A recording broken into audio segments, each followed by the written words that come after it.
disco is dead. Alone and hungover. Tequila sunset.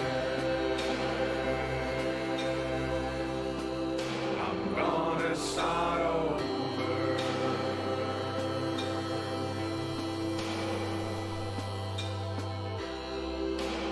This is real darkness. No death and no war. Remember I chose this. I opened this door.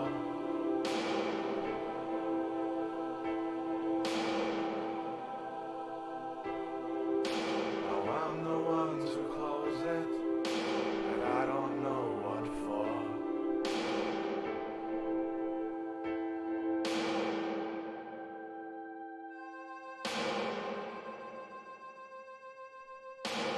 Real darkness has love for a face.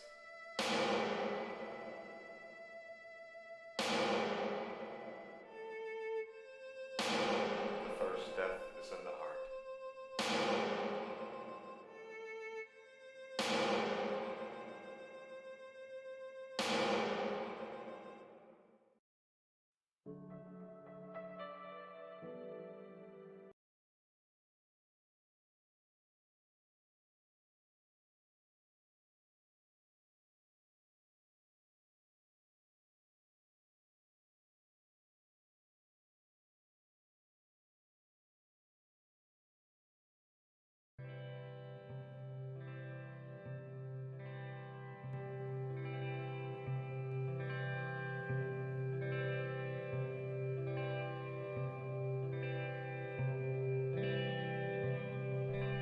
I would often go there, to the tiny church there, the smallest church in San, though it once was larger. How the real may rest there. Down through the mist there, toward the Seven Sisters, toward those pale cliffs there. I would often stay there, in their tiny yard there. I have been so glad here, looking forward to the past here. But now, you are all alone. None of this matters. No, none of this matters at all.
Hi. Hi, everyone. Welcome to, I think, the last episode of Disco Elysium. I did some off-stream uh, save making. So instead of having Kuno, we have Kim. Uh, Rescued Kim. He shot the main mercenary in the head. So just a little thing to keep in mind, that mercenary's dead. He would not be dead in the Kuno ending. Um, but he's dead. Otherwise, it is exactly the same. All the same characters are dead. Uh, and and Harry had a bad time. Bun, thank you for the 10 bits. Yeah, Kim trusting Harry should be a role, especially considering like all the good times that we've had with Harry. With Kim, I feel like it just doesn't feel right to me. Uh, Kim more like Splim. Eclipse thinks a mayo sandwich isn't made. That's not true. That's a lie. All right, I'm gonna get the game up. 1 second. It is up. It's just hi. Uh, there we are. Okay. So I'm not sure what this is. I did not check this out. Let's see what this little dialogue is.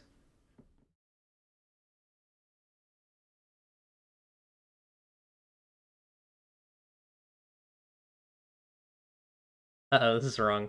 Uh, you must be mistaken. I'm a real radical. No.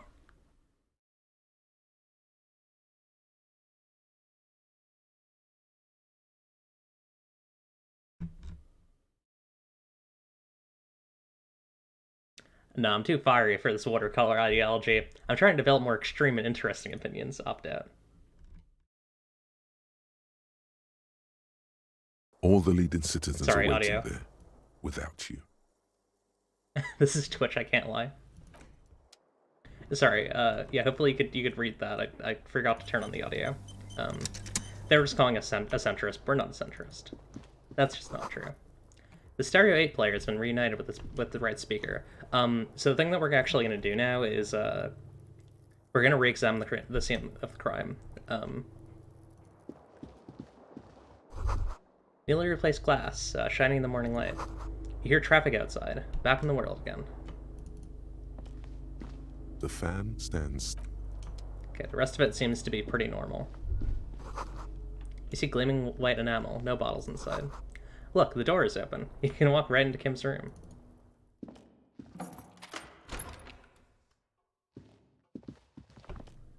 Oh yeah, it's Kim Kitsuragi's room. That's cool. The alarm is set for 6:50 a.m. Jeez, he gets up early. Medicinal supplies in the cupboard. Mercurochrome, a scalpel, antibiotics. These papers bear the stamp of the RCM. They appear to be fragments of the lieutenant's paperwork, half finished. You may have notes on this and other recent cases. I signed an exclusive deal with Mixer to make tomato mayo sandwiches forever. That sounds untrue.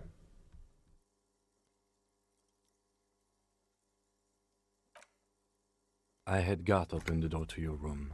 You were running a low bacterial fever the first night. He closes the notes. Thought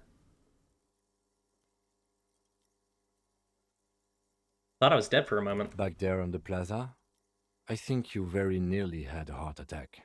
Alcoholism has damaged you more than bullets have. We should go. Yeah, makes sense, all things considered. Especially with the ceiling fan. My guess is that if you did the Kuno ending, you probably would have gone here and looked at his notes for information.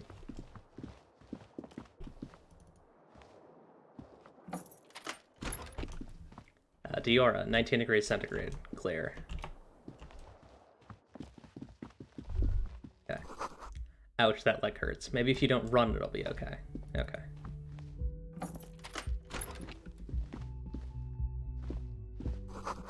Looks like she's left something on the table. Next to the stack of bills, you see a note, a few lines jotted down in large, uneven handwriting, just as the writer was about to rush out the door. I forgot to Twitter. Yeah, you're right. That tends to help. People tend to click through that. Let me let me do that.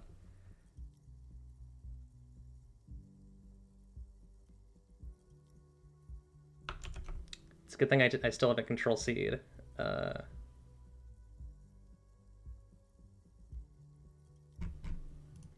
One moment, folks. Just gotta get that up.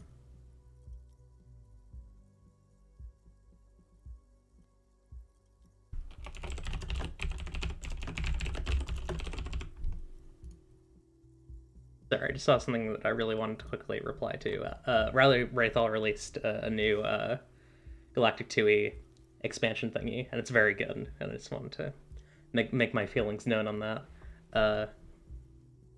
I'm sorry. I fucked everyone over. P.S. I didn't kill him. P.P.S. Gift upstairs. Huh. A gift. Lieutenant looks to the staircase suspiciously, looking for any signs of another presence in the shadows above. What could this gift be? I am not drawing my gun. Yet. But I don't like gifts. Just don't walk into another radio trap, okay? Yeah, fair. Relax. Not everyone is out to trap you. I mean, if Elysium is saying this, I feel like I can trust it. Seems she left in a hurry. It's hardly surprising. Leave. Check through her room again. I'm guessing she took her things. The medicine cabinet is empty. Not even a toothbrush. Yeah. Pity. She's really cleaned this out. Mm-hmm. She certainly had her priorities straight when she was packing. The lieutenant nods. Okay, let's head up. Yeah, basically what I've learned is you have to do the Everard Claire quest to actually get the gun, but I don't want to do that. Maybe eventually I'll do like a less morally good one. Oh, that might actually be a trap. A red thread made of nylon reads out of the room and onto the roof.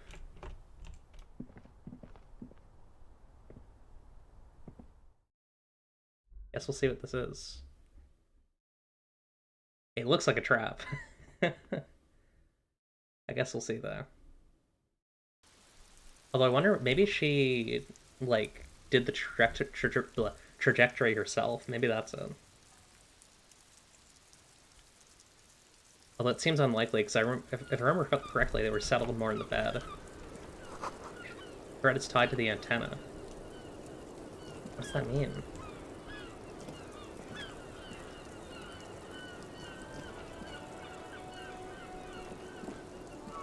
Huh. Let me try putting on some visual calculus gear. That might help. This one, and these bad boys. I'm also gonna take this hat off. The orange bum hat.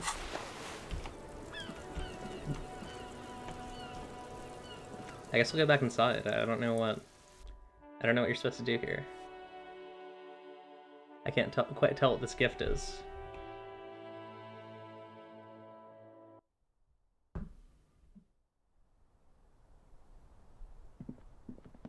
Oh, here we go. This might be it.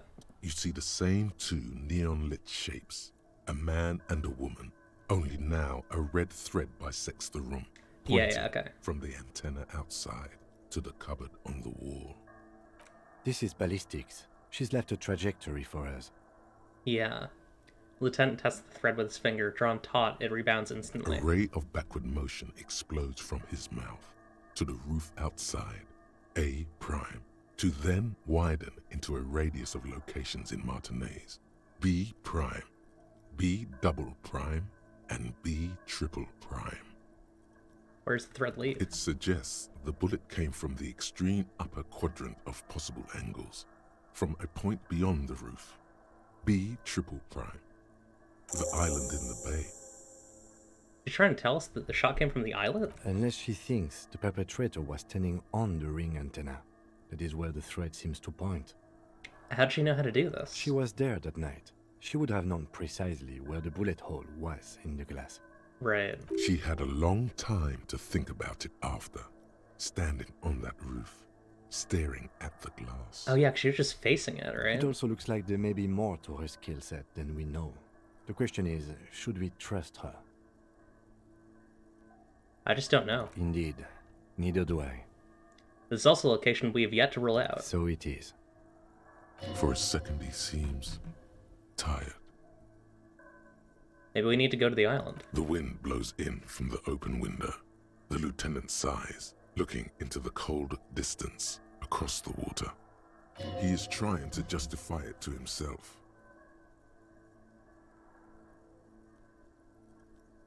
I'm going to the island. Are you in? Of course, of course. I mean, He nods. He takes a second to gather himself and says, how do we get there? Joyce Messier had her sloop, but she's gone. Lillian, the net picker, she's tarring her boat. Ah, yes, of course. The village. Let's go. Blink. Okay, so A red despite almost the entire population of Martinez being dead, well, not really. A couple of people died. I know Titus died. I think Fat Albert died. I know most of the Union is dead. Most of the Hardy Boys are dead.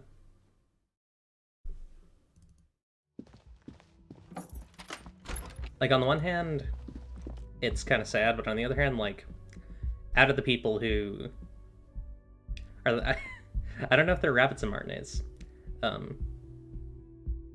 It is very sad, but also out of the people who, like, live here, these are the people who are, like, at the most risk of, you know, being attacked by these people.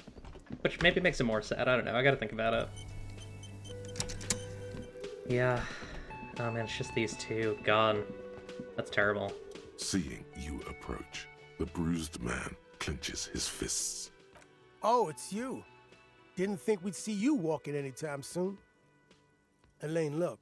It's the cowardly cop. He looks to the man sitting behind him. Huh? What? He looks up, his eyes full of confusion, as if he'd just been woken from a deep sleep. Our condolences for your losses. He says with a little nod, but the remaining Hardy Boys don't seem to register his words. Is he okay? Point out. Does he look like he's okay? He does not. His unshaven face is almost grey, and he reeks of piss, sweat, and booze. How badly was he hurt? He wasn't. That's the thing. Titus, Theo, Dennis, Angie, they're all gone. But he got away without a scratch. God, 4 people. He sighs heavily. I know you can save some of them if you have the gun, but... And also, like, the armor. I know the armor helps. There's a firebomb that you can make. We had none of that. We were... Yeah, this was bad. There's nothing left. Nothing. He seems barely able to keep his head up. He has lost the will to live. It's survivor's guilt. He feels like he should have died with others. He may kill himself if he doesn't find a new purpose, or else go on in this way. Not dead, but not really living either.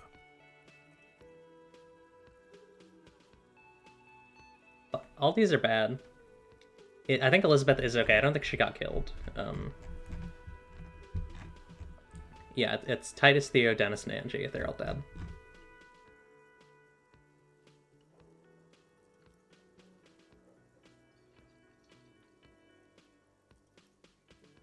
All 3 of these options are really bad.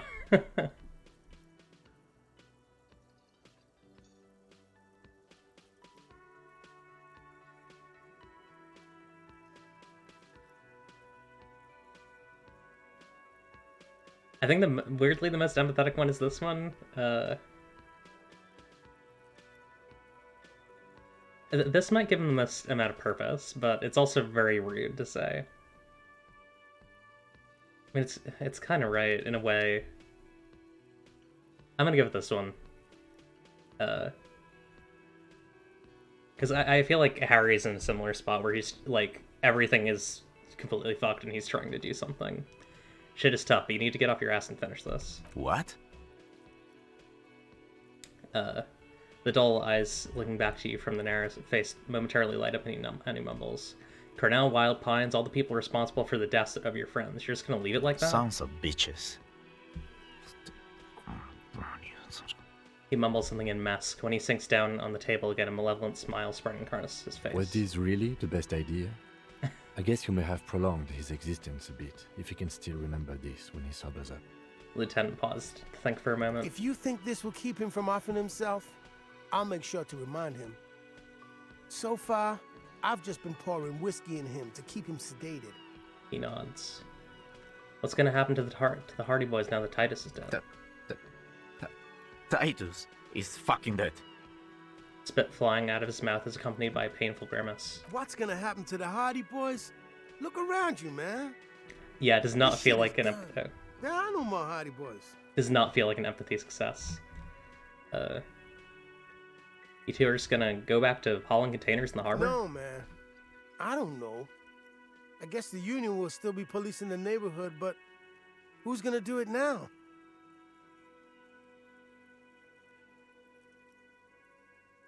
You, Eugene. Me? No, man. I'm not a leader. You know, Titus only recruited me because I play the guitar. Said the team could use the morale boost. If any of them had leadership capacity beside Titus, it's him. Keep encouraging him. You can do it. Eugenie Boys has quite the ring, doesn't it? What? Fuck no. If I'd stay, we'd keep the name to honor Titus. That's a noble thought. You're gonna do alright. No one is born to lead. Titus was, but thanks for the vote of confidence. If I don't stick around, it's all over. So, I guess I sort of have to now. His eyes meet yours. Yeah, man. You know, you got this. You got this. He slaps his hand on the table in a sort of burst of drunk enthusiasm. I haven't got shit, Al. He looks off to the side, eyes filled with worry. There's something there. A germ of determination. He knows he has no choice but to rise to the occasion. This is not completely ludicrous. Him and Titus were the only detectives of the bunch. Titus more, but Eugene at least knew how to think along. Actually, it's bad that this is a bad ending in the sense that all those characters died, but I like the narrative element of these two characters need to pick up the pieces, right? I feel like that's really interesting. I think this is an interesting way to end the game. I don't even know what I should grab. Maybe authority, but I don't know about that. Let's get more empathy. Empathy is really useful for me. Okay. Take care, guys. Yeah, you too. It's a rough world out there. It's not easy being a cop. We were too hard on you. He shakes his head. Both of you. We shouldn't have fucked with you like we did. You got between us and a lot of bullets in that fight. Matinees owes you one. He turns to the lieutenant. That's kind of you to say. Take care of your friend, okay? Wait, what? I feel like there's an option I didn't take. It's fine. Lieutenant closes his notes. I will. You take care of yours. He nods to you. A sharp pain shoots up your side and into your stomach. You must not look too good. Luckily, it passes. Okay, I want to gear up for, the skills that I'm good at. I want to get my conceptualization gear on. There's something dropping my empathy, and I don't know what it is. Or maybe it was. Either way, what? I think I want my Inland Empire glasses.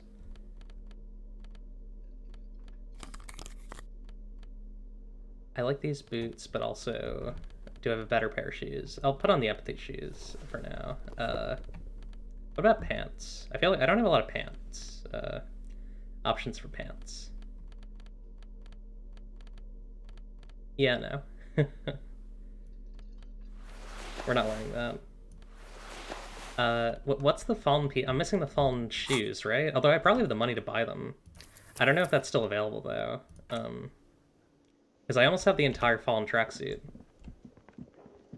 Let's talk to the smoker. Hi again, Gendarme.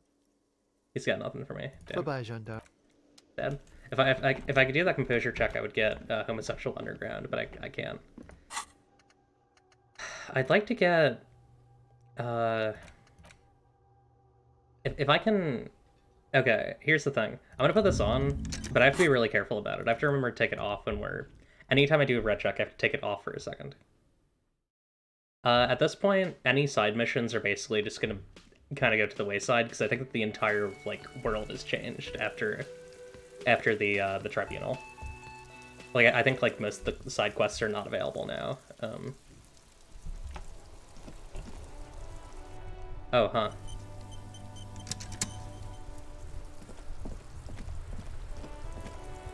The graffito has been painted over the traces of the fight that took place here. It smells of blood and heavy fuel oil. Looks like Cindy the Skull finally found the words for her masterpiece. The lieutenant crouches, touching the fuel oil with his finger. Oh, one day I will return to your side is really good. Looks like it. Yes. This is still fresh.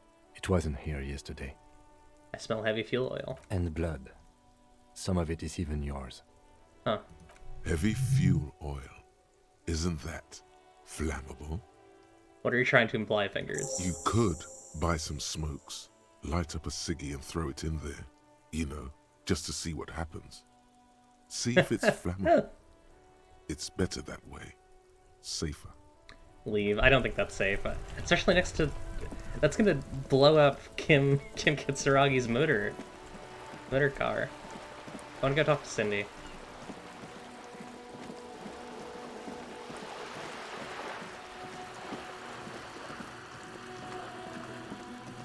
But yeah, a lot of people are dead, a lot of people are gone. Oh, she's gone.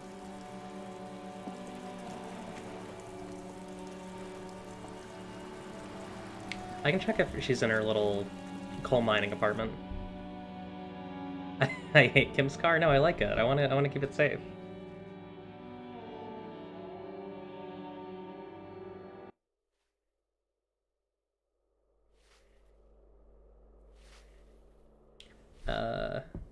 Door. Yeah, I want to go check on her. I will not destroy Kim Kitsuragi's car. We're gonna need to get out of here if things get rough. I don't know what's gonna happen on the island. I mean, I guess I guess at that point we'll be on an island. But you know.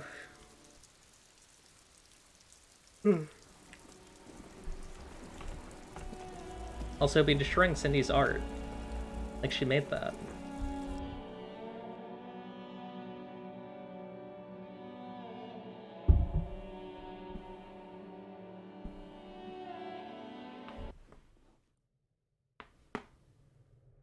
Okay, sorry, I had to stretch out my neck.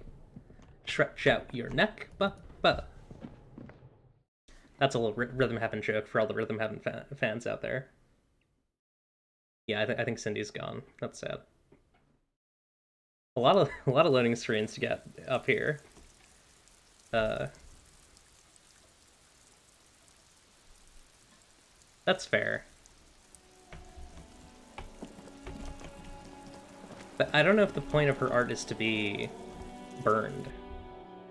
Because when you talk to her about it, she says, like, it's not like, yeah, of course I'm making my art out of fuel oil, like, I want it to be burned down. It's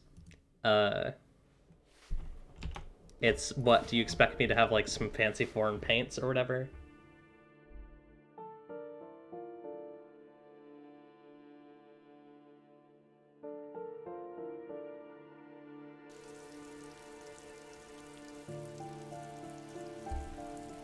Now, the other issue is that, like, there are still two heavily armed and angry mercenaries walking about. Joyce is gone. Everard is locked up. Well, not locked up, but Everard is like, you know, in deep bunker mode. He's like not talking to anyone. I don't have my gun.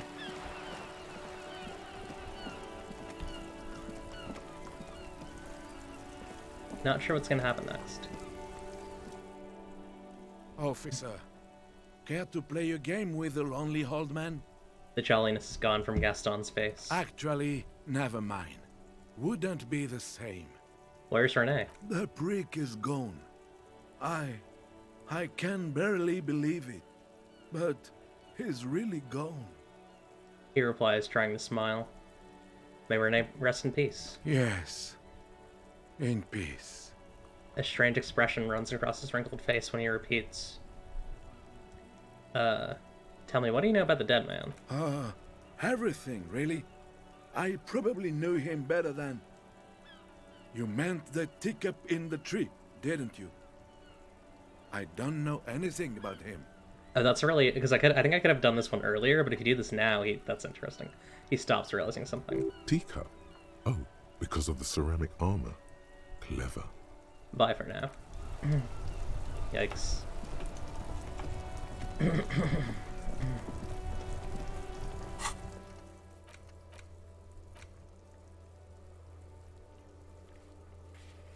I don't think I want to know this. But maybe I should. I don't know. My man, you're alive. Almost. Kind of. Sort of alive? He assesses the situation. Alive, limping, and with a punctured lung. Man, what a day. I missed out on most of the action, but I heard it was quite the encounter. Had a strong sense of finality to it. He nods thoughtfully. So what's next? You guys heading back to Jamrock now? Talk is local union muscle were behind it all. I'd reckon the case is closed, even if it kind of turned into a shit show. Still looking around. Loose threads to tie up. Good luck with that, my man. Ain't easy being you, but hey, you're still breathing, right? That's all for now. Bye. None... I think only... there are a couple things that change between day 1 and day 3, but beyond that, you can take as much time as you want to solve the case. You can arguably do it an infinite number of days.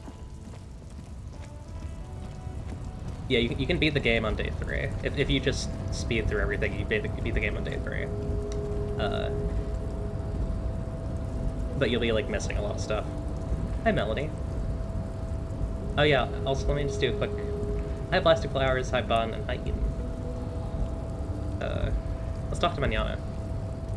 The boyadero stares at you with respect, then gestures towards the trickles of blood adorning your clothes. Danger comes with the boyadero lifestyle, right? There are types of danger. The one I'm usually concerned with is lung cancer or getting mauled by wildlife, not bullets. He shrugs. It calls back to an older era where this was commonplace, though. You have a true boyadero heart. Right, so where is everyone? Hiding, gathering themselves. The harbor's in full lockdown, friend. No getting in or out, for the time being. You can't help me get inside? No, man. Not today. Today is war. It is Friday. He says it matter-of-factly, like it's no big deal. What's gonna happen next? Time will tell. I'll tell Everard you dropped by. I'm sure he'll be glad. He gives you a small wink. What will you be doing now? I'll be okay here, doing lookout. Quite the sight, aren't they? Getting to like that rare I am. He surveys the red flags draped from the harbor gates. Don't worry about me. I live to alleviate the worries of our brothers. See if any insane killers turn up. Then I'll run. And live. I'm sure. Actually, I kind of like this one. Try not to get shot at. I'm sure I'll be luckier than you, friend. His grin's wide as a desert. Good talking to you. Gotta run. Alright, so we're not getting in there. So I guess we should maybe go talk to the pawn shop guy, because I want to... 3 T's, how idiomatic? Not sure what it's talking about. Oh, frite. That's right, okay.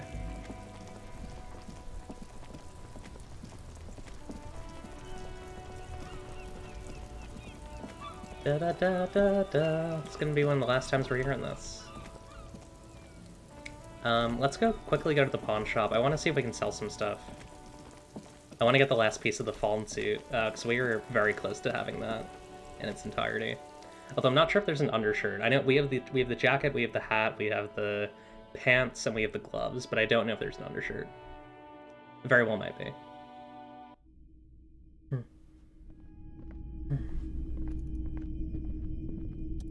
Between you and me, this is why I don't get involved in local politics. He looks you up and down. Well, someone has to. So it goes. Now, what can I do for you? The painbroker nods gravely, then shrugs. Now what can I do for you? He asks. I have something else to sell. Sure. Let me have a look. I'll check my pockets. Anything else you're thinking of selling? I don't know how much I have in total. That's the kind of the... I guess I don't think I should sell that yet. We'll sell these postcards because we don't really need them. I'll sell this empty cassette case. Why not? That did not bring me to 50. All right. Anything else you're thinking of selling? Yeah, I'll sell the gun. Another time, perhaps. Okay, so we're at 52 now. The shoes are very expensive.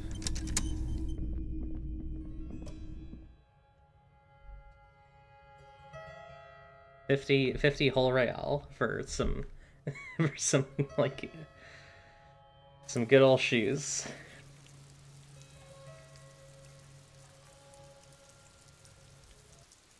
But yeah, this is the end of the game. There's a couple of things that I can still do, but like I think this shows all the things that I can do.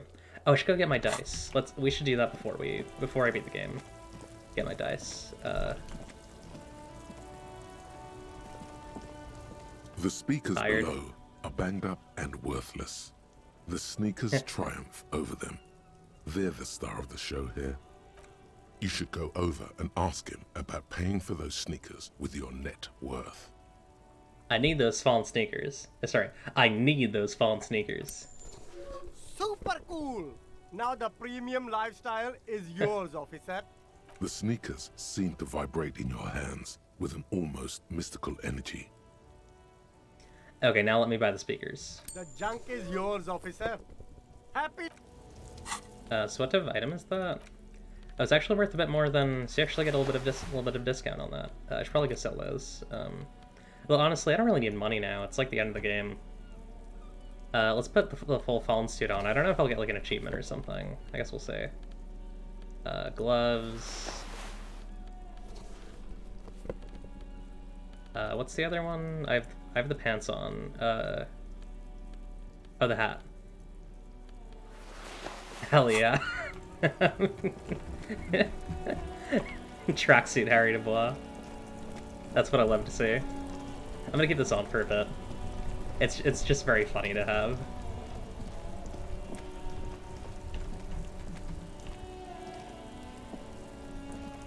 Just wearing a tracksuit and carrying around an antique sword. Sneakerhead Harry. Yeah. Alright, let's go get my dice.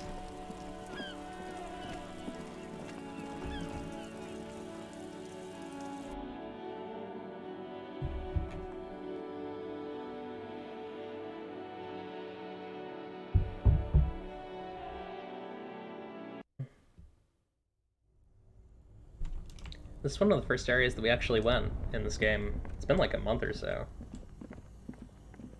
It's been a long series. Probably about as long as my Dragon's Dogma series. In terms of like, you know, beginning to end. Actually, it might be longer, because Dragon's Dogma was 7 episodes, if I remember correctly. This has been like 8 or 9. I need to put all these all up on YouTube eventually. Like, it should be pretty easy. Oh, there's a fallen shirt? Do you know where it is? I would love to grab it.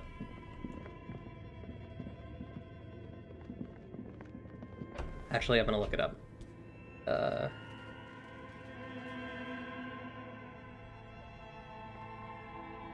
Fallen shirt. Fallen arrower shirt.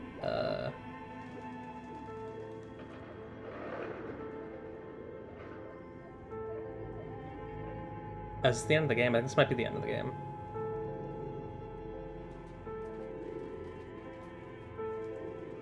Yes, okay, you don't actually go there till the end, so that's where we're gonna be going for the, when we go in the boat. That's the islet. Oh, it's you again. Are you looking for a die? I came back to pick up my die. Very good. That will be 7 real for 1 custom die. Actually, I don't have the money on me right now. I don't do orders on credit. Hang on, I need to go get. I forgot that I didn't pay for it yet. Let's go back.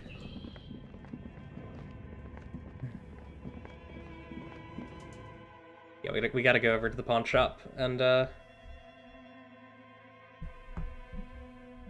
not the most exciting stuff to do at the end of the game.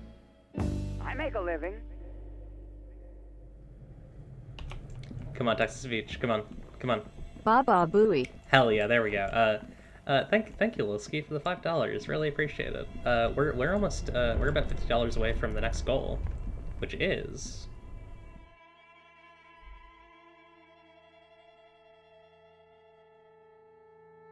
not here. Hang on, let me see if I can grab it from another asset thing.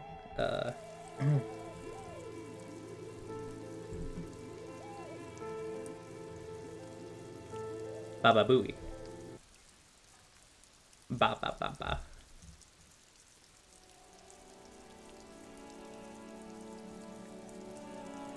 Here we go. Next goal is a TTRPG duet with chat, where depending on how many people that are there, the first or best responses will be like the player. Like y'all will be a character that we will create together, and then I will be the GM. They're about 50 away from that. It's 58 about, or 57-40 if you want to be really, really pedantic. Yes, we're gonna sell the speakers to this man.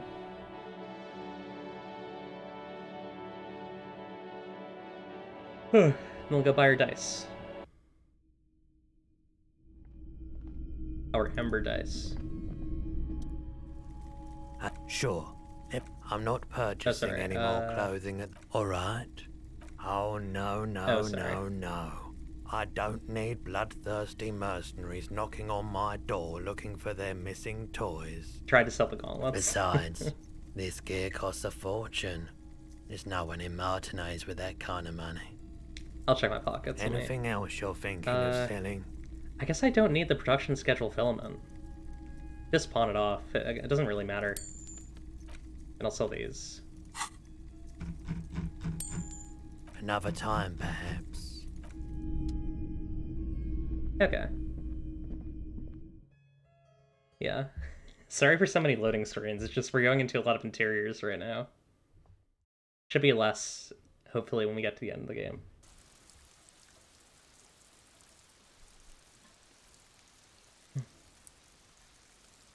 I feel bad for Ruby. Even, like, you know, because we let her go. I still feel bad.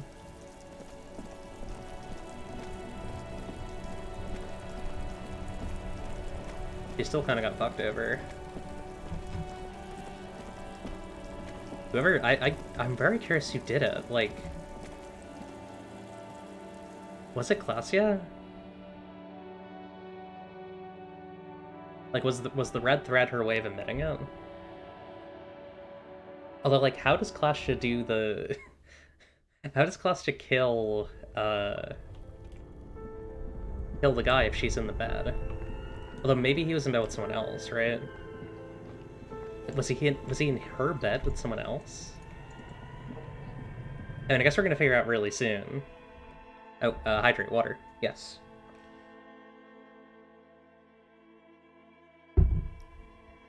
Like, we're not too far from just solving the case here. At least I hope so. I hope it's not like you didn't solve the case in this playthrough. Sorry. I'd love to know who did it.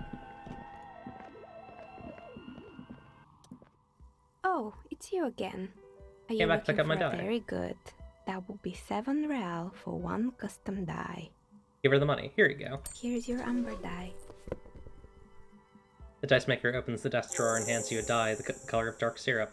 Look at it. There appears to be a small fly embedded within. Oh, it's that's like looking into a lost little world. That's kind of sick. What type of item is it? Oh, it's just an item.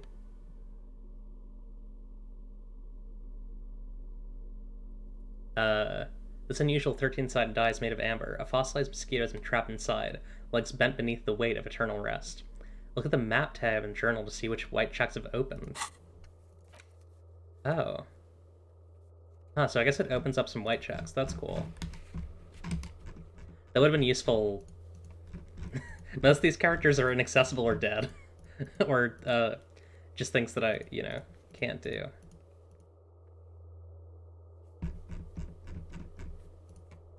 Yeah, it's not even the Suna one, so who cares? Rip. Alright, whatever.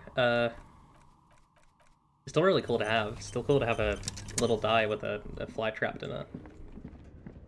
I guess... No, yeah, back this way is probably faster. Let's go the quick way. Or no, sorry, yeah, we have to go this way. And down the stairway. Yeah, it is a kind of cool mechanic. I guess it just randomly white checks a couple of them. I know there's like a couple of other die. You can get the curse die. There's like a lot of different options for that. I'm curious what some of the other die do. Air freezer's empty. We took the body out. Thankfully. Very glad that we took care of that. Yeah, for sure. Definitely something for the next playthrough.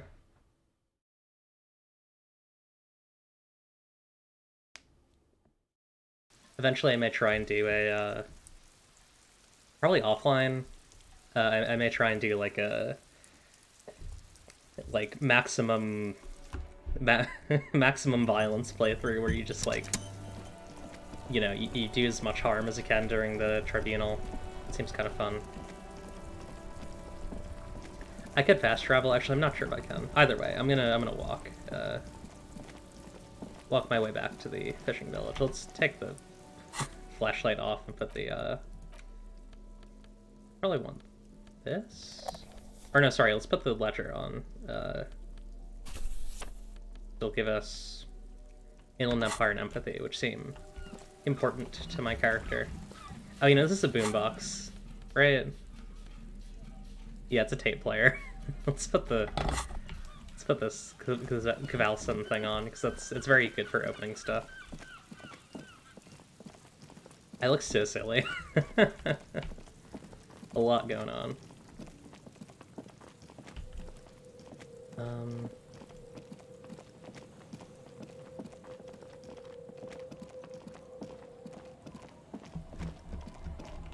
There's my motor carriage.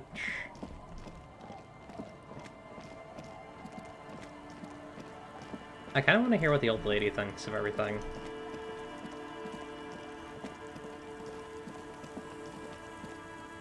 Also, how are my doomed alcoholic friends doing? I actually still have not...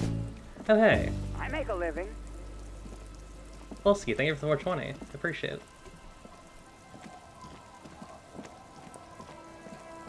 Oh, damn, you really gotta go around to talk to them, huh? Yeah, I still want to talk to this doomer.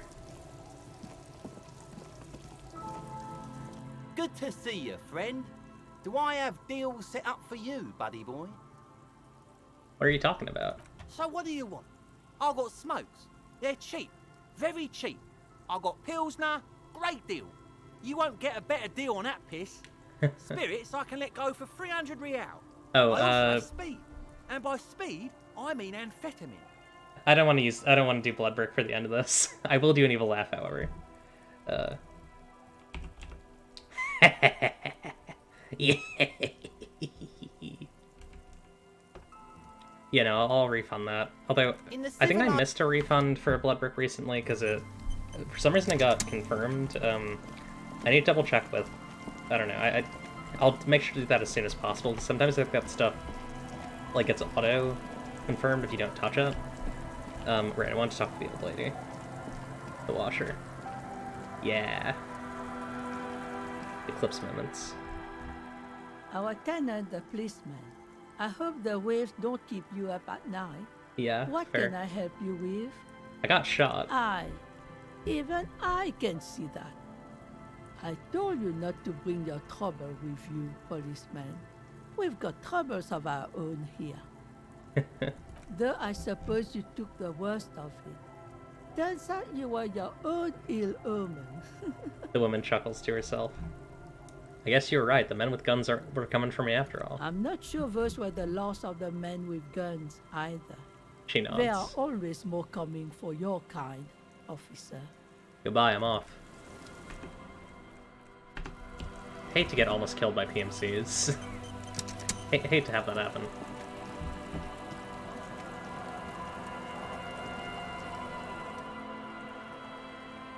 Officer, what happened? You're wounded. Why are you wounded? You look terrible.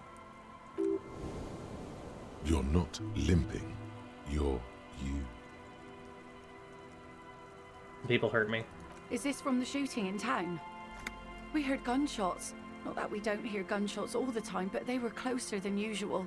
She's not letting it go that easily. I bet. Welcome. We're about to the ending, I believe. There was an exchange of fire on Rue de Saint-Ghilaine. It's nothing to be worried about, madame. I have a question for you. Of course. Can I help you with something? We need to get that to that island. Point to it. That won't be a problem. It's wind still and the tar just dried.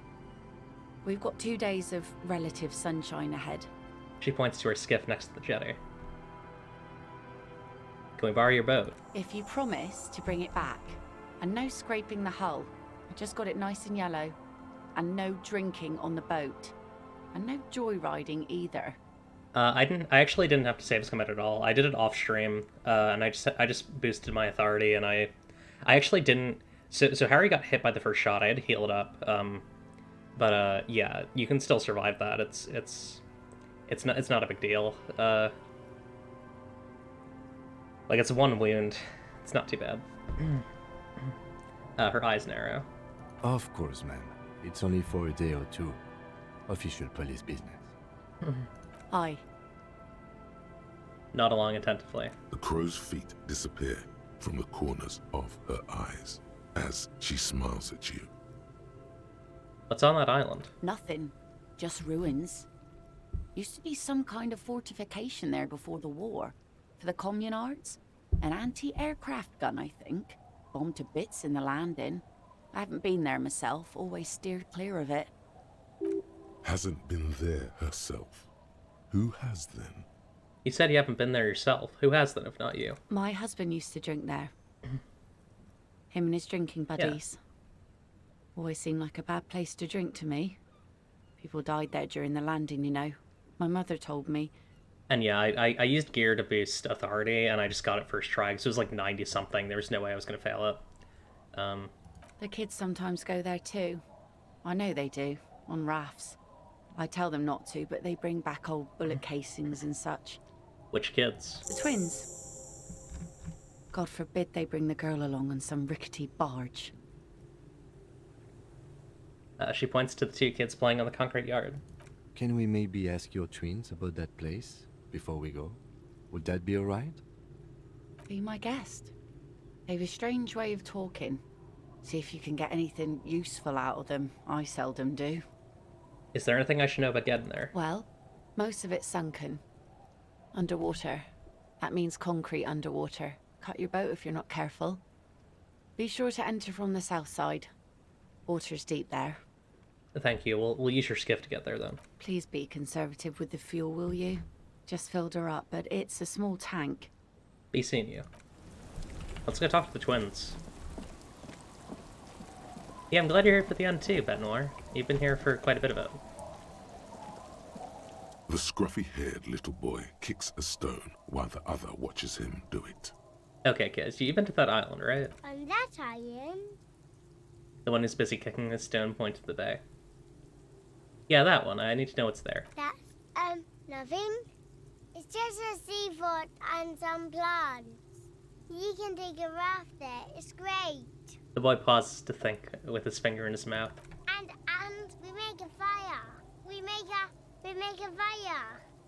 The other one butts in. Mm-hmm. Gather the sticks for the fire. And bullets. Or not real bullets, empty bullets. His brother nods. Bullet shells. There are a lot of them left over from the war. Actual but this children. could be important. Wait, you mean shells? I don't know what those are. What then? They're lights. The fire guy comes and asks us to put the fire out. Oh? They must mean a human being on that island, but it's cut off. Someone lives on that island. No. Boy answers, shaking his head vehemently. Yes. His brother looks at him, then at you. Let's go with yes. Lieutenant raises his eyebrows and looks at his notebook. Why is he the fire guy? Because... The boy pauses to think. Because he asks to put the fire out. The other explains. Why does he ask you to put the fire out? I don't know. He doesn't like it. He don't like people to be there. You shouldn't go. Huh. Yes. The other one adds laconically, standing with his hands glued to his sides like a little tin soldier. A suspicious request, made out of fear. You mentioned something about lights. I don't know. The baby is drunk. The killer's Frankenstein's monster. Starts one of them. It's hard to tell which one now. Did you mean there are electrical lights? He points at the street light. Yes. The boy looks at his toes. Is there anything else you can tell me about this guy? Age? Does he live there? No, he doesn't live there. I don't think. No, he lives there. Been there twice, 2 times. The other nods. He doesn't live there. He isn't there sometimes. Yeah, the killer's a vampire, mummy, zombie, chimera. That's right. The first one pauses to think, then comes to some kind of conclusion. Anything else? What does this guy look like? I don't know. They say almost in unison. How come? We ran. He just yelled we shouldn't be there. Your father used to go to that island too, didn't he? Our father killed himself. Don't say that, he didn't. His brother punches him. The boy's eyes well up like he's about to start crying. Say nothing? Oh god, this is hard. Yeah, say nothing. I'm sorry.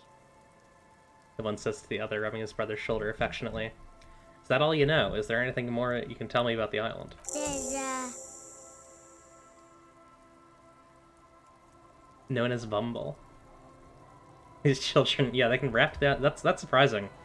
Like, that it's... I guess they use the south end because it's deep water. The boy says, rubbing his eyes, it's clear that he has no intention of finishing the sentence. Lights, fire guy. We should check up on that island. Bye, kids. Okay. I wonder if Lillian knows anything. Little Lily.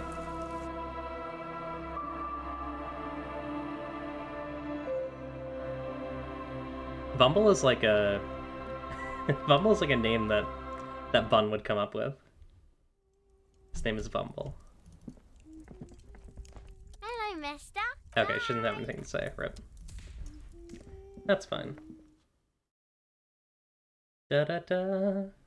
Da da da da da. Da da da da. I like that she hums it. It's cute.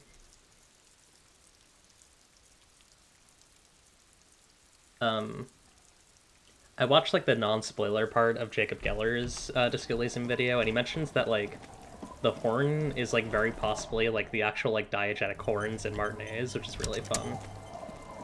Like there's just like there's something just broadcasting that. I don't think the twins have names. I think they're just Lillian's twin and Lillian's other twin. A skiff with a small steering engine in the back floats on the calm mirror of the sea. Its 2 seats are empty. Yeah, Vumbi is a name that you would come up with, Eden. Vumble is a name that Bun would come up with. Once you get in, that's it. One pull of the starter handle, and you're off into the bay. A strange trepidation comes over you. Are you sure you want to go now? Have you made all the necessary preparations? Closed all your accounts? Yeah, so this is the big one. Remember what the net picker said. It's a small tank. You won't be going back and forth on this. Again and right... Wait, I kind of like this. I kind of see what this does. You take the engine, Kim. I'll hold the boombox. What? What? How do we blast Sad FM on our way to the island? Fine. Let's blast Sad FM then. Getting in a ride to the island. You must blast Sad FM.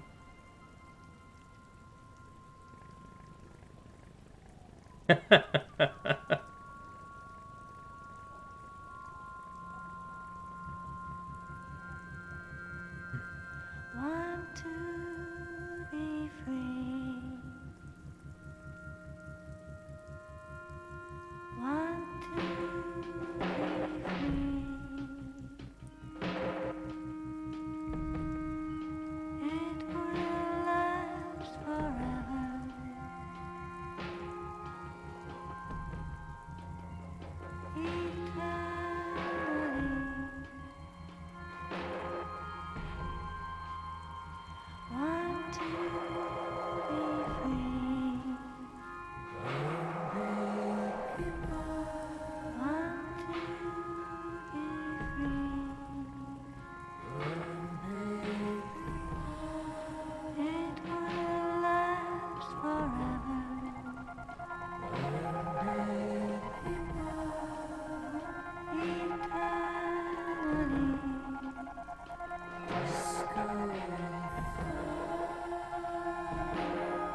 This is so good. This rules.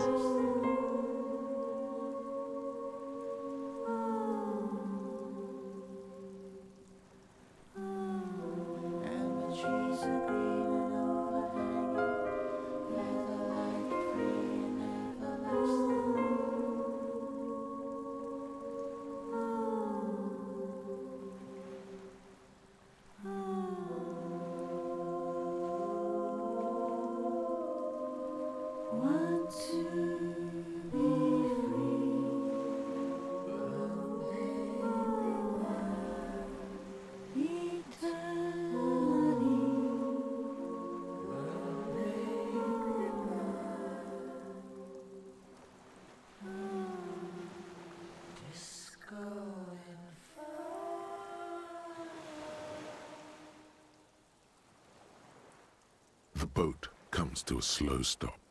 The lieutenant turns the engine off. Then there's silence. I don't know. I don't know if the music plays if you're not... Like, I'm curious what music plays if you don't do SAT FM. Yeah, lo-fi hip-hop vibes to solve crimes, dude. It's very good. There is very little wind here today. The ghost is standing still. You look at your arms, then the cliffs above you. Let's go. Climb out. Sorry, he whispers. Climb out.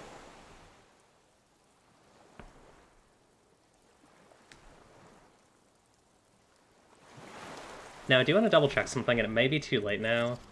Okay, good. I am on streamer mode. I was worried that that would get DMCA'd. The makeshift bridge. The bombs were powerful enough to break the foundation. The rusted chain trails off into the ocean.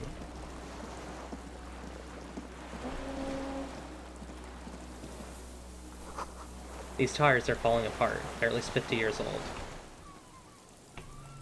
Okay, that seems as far right as we can go.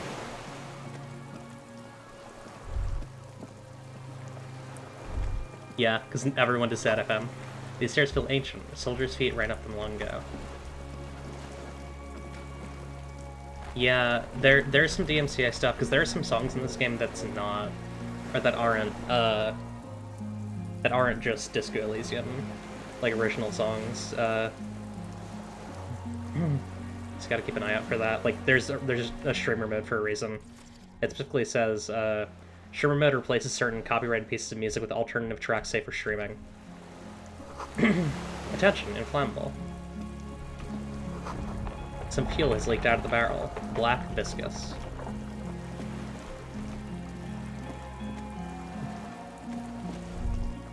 I really like the music here. Warm air. From the inside of the building, it's warmer there than out here. This barrel says ICM. You see a star with little specks in it. No way to get up there. The stairs are gone.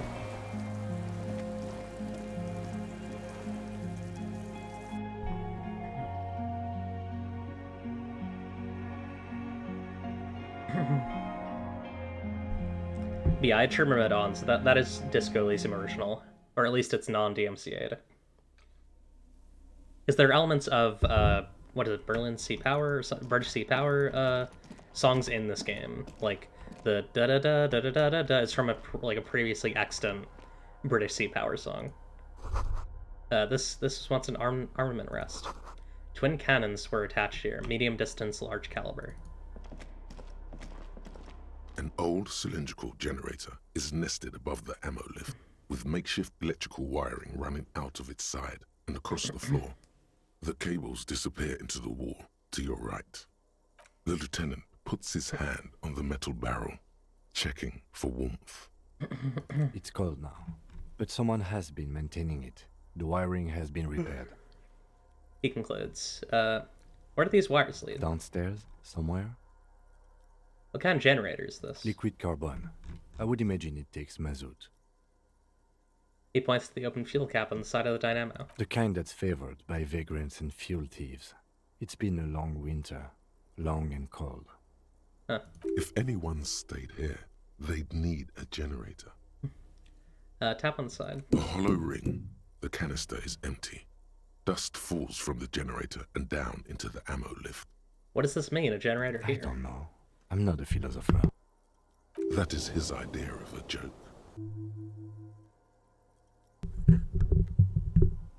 I meant, why is it here? Someone with basic electrical skills has restored it in order to keep the room warm.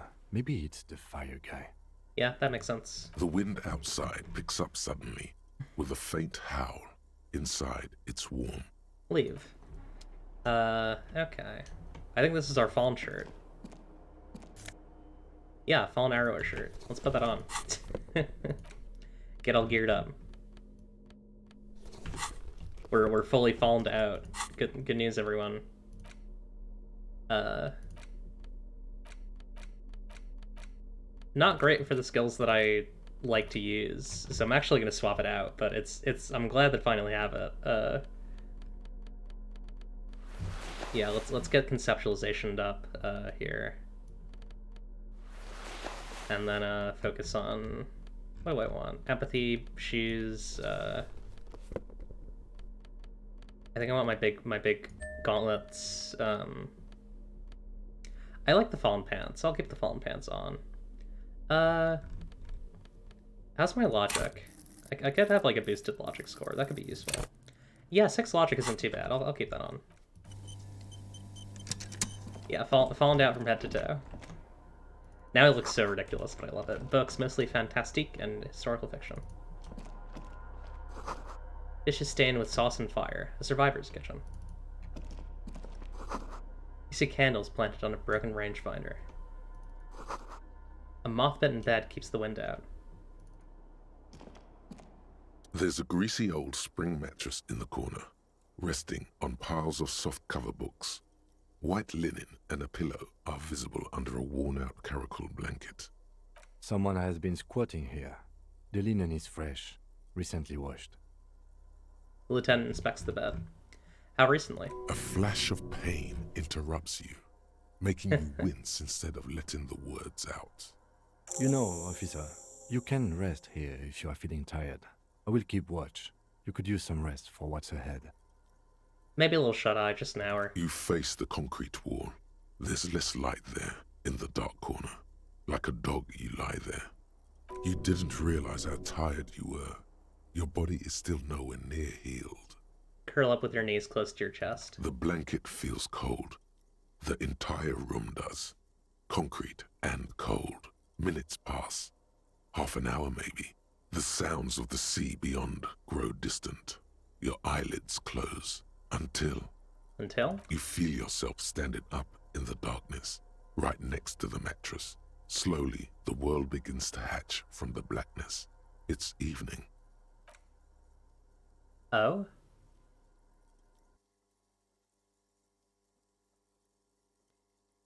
Oh?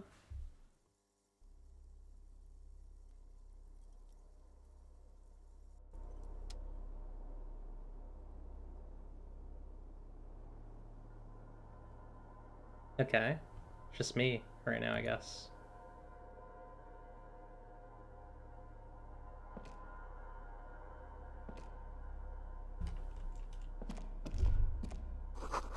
Lieutenant is no longer here. Go outside to the beach.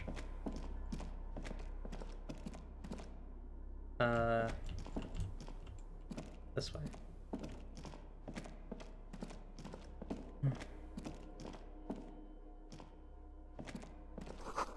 The door is still here, closed. Feels strange somehow. You can't get in.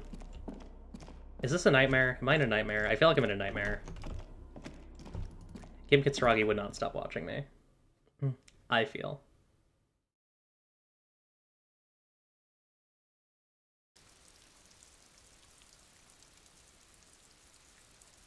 This has nightmarish qualities. Let's see. What's going on here?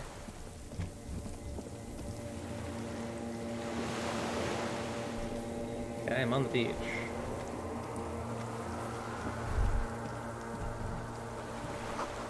Go down to the chain, there's something there. Yeah, this does feel very dreamlike.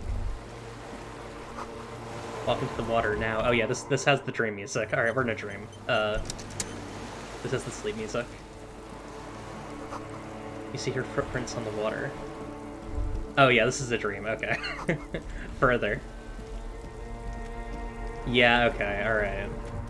Dolores Day, the innocence of humanism, internationalism, and the welfare state turns around to face you. She has an airship airbag in her hand. She seems to be in a hurry. Okay, don't say you need to talk right away. Melt the ice first. This way you're already talking. But you don't even want to talk to her. She would only be cold and mean. Let her go. Let her go. This is the holy queen of the territories of Mwindi and Insulinda. Think of the historic knowledge we could glean. This is a once-in-a-lifetime opportunity to win her back. Win her back? How does that fit in here? And what is the Holy Suzerain doing here anyway? Where are you going? I'm going to Morova. To live there, in Grad. It's 1 million kilometers away, Harry. Might as well be another lifetime. Something is off. I'm sorry. I was heading to the aerodrome. I just don't have time to... She stops mid-sentence, glances to her right, and looks at her bag. She means she doesn't have time to tend to your emotions. You don't have time to tend to my emotions. She sighs and looks over her shoulder. What are you doing? Stop saying things like that. What's in the bag? Just my scepter, my globe cruciger, a spare silk gown, a toothbrush, travel documents, the crown of immortality. Crown of Immortality? Aren't you already wearing one? Oh, this. She caressed the wreath on her forehead. This is just a wreath. The crown of immortality is made of rarefied light, mana and raw palladium. It was passed on to me by the rulers of late antiquity. She looks at the suitcase, not knowing what more to say. Then, over her shoulder. Anyway. Hey. Hey. How are you doing? I'm doing really good, actually. Both professionally and romantically. I've come to a fulfilling and peaceful period in my life. Well, how are you doing, Harry? She nods hastily. I'm in my head. I miss you. Well, I'm in my head too. We're all in our heads. Do you miss me there? Sometimes. Not as often as I used to. So much time has passed. More than it seems here. She stares at her feet, the zebra stripes on the intersection, the lights of the video rental glow in her hair. This is everything I always warned you about. Yeah.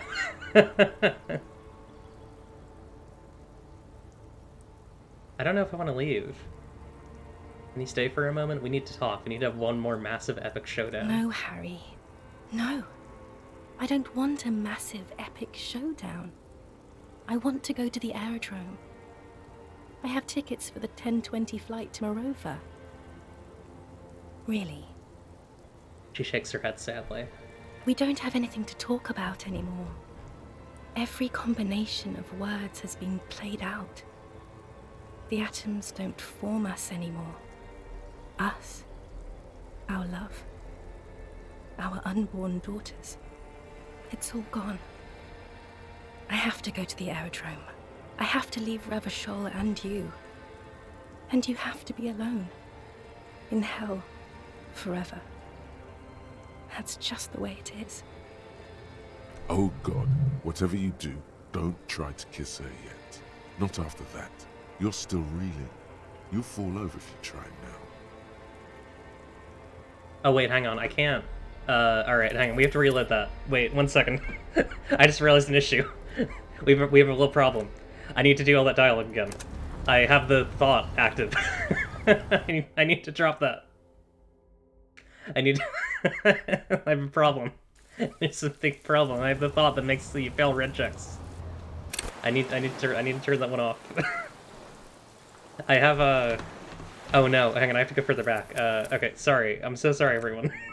we have a big problem. Yeah. It's the thought that makes you instantly fail red checks. We can't. We need that. We need to turn that off. I could let it ride, but also... Okay, so... I don't want to, like... I guess I can probably... Hang on, did I ever do this? This old cylindrical...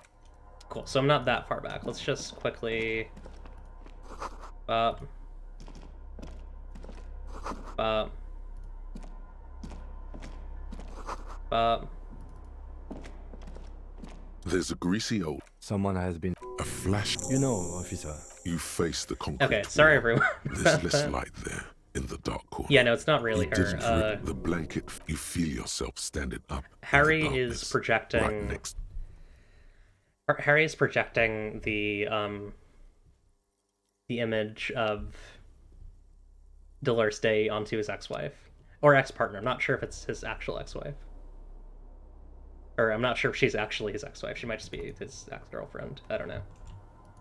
Either way, he's very messed up about her. He has some bad feelings about her.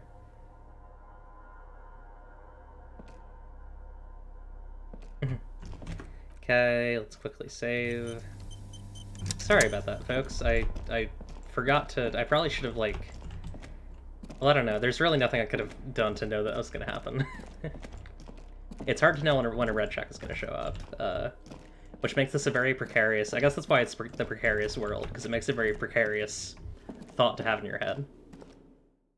Very precarious thought to work on.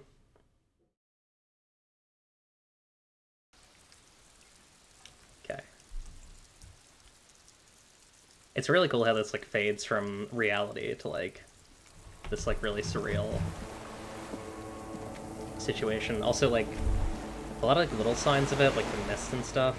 It's very cool. Alright, let's just do the Dark Souls 1 scaleless path out here. Okay, there she is. Dolores Day, the innocence of humanism. Okay, but you don't let her go. Win her back. Hey. I'm doing really good. Yeah, I'm gonna try and do all the ones that I already did. We're all in our heads. Sometimes. This is everything I'm sorry. She means she does. What are you doing? I'm going to Morova. Just my set. Oh, this is just a wreath. She Anyway. Okay. No, Harry. We don't have anything to... It's all gone.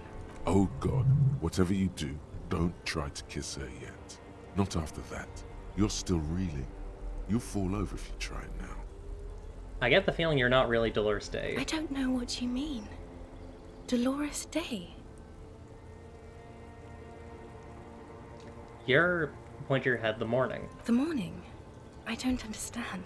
No, I meant morning. I'm grieving, but you're not even dead. Oh my god, Harry, stop. I don't want to hear anything about the morning. Mourning someone who's still alive. Any of that. I can't do that anymore. I'm not 80 years old, I'm 32. People my age are not supposed to mourn. She breathes out. It sounds more angry than a sigh. You're the ex-something. Wasn't I Dolores Day just a second ago? Now I'm the ex thing? You're confusing me. Look, I have to be at the Lausanne Aerodrome at 10:20 p.m. I still have a light rail to catch. I haven't even bought the tickets yet. She keeps glancing over her shoulder nervously. We all told you. Everyone warned you. Who, everyone? Everyone. Literally all of you.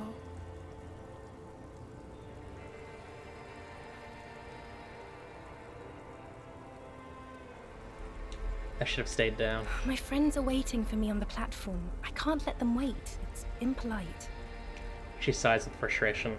This is so grotesque. It is. Useless. On second thought, you're Dolores Day, Queen Regnant of the territories of Moody and Insulin, and nothing else. Included. Yes, Harry. I am. Things have gotten much better for me, now that I am the ruler of the known world. Oh God, it's already so late. I have to go, Harry. She pulls up the silvery sleeve of her gown to check the time. But that's not a very good way for things to be, referring to, way back in the conversation,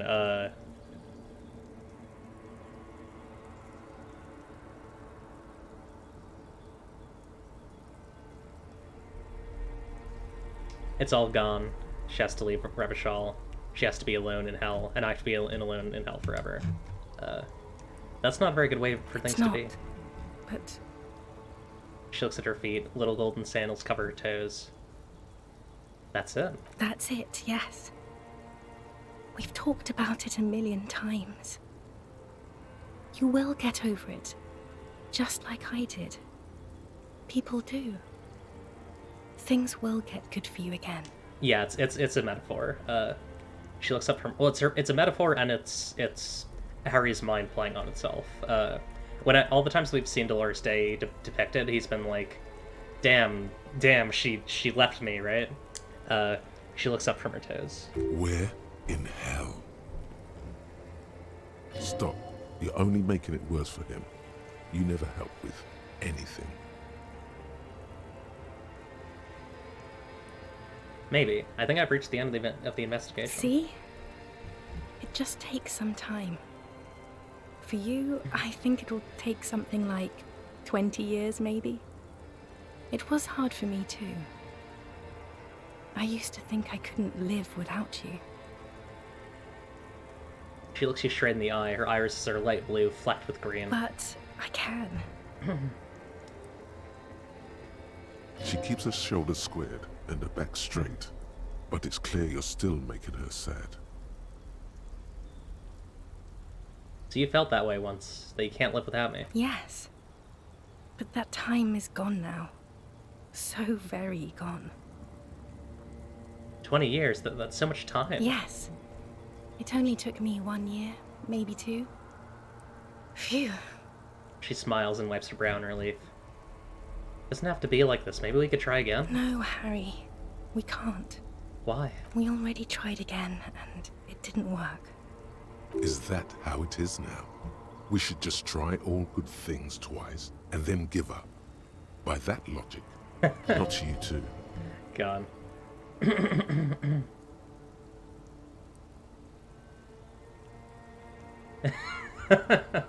God.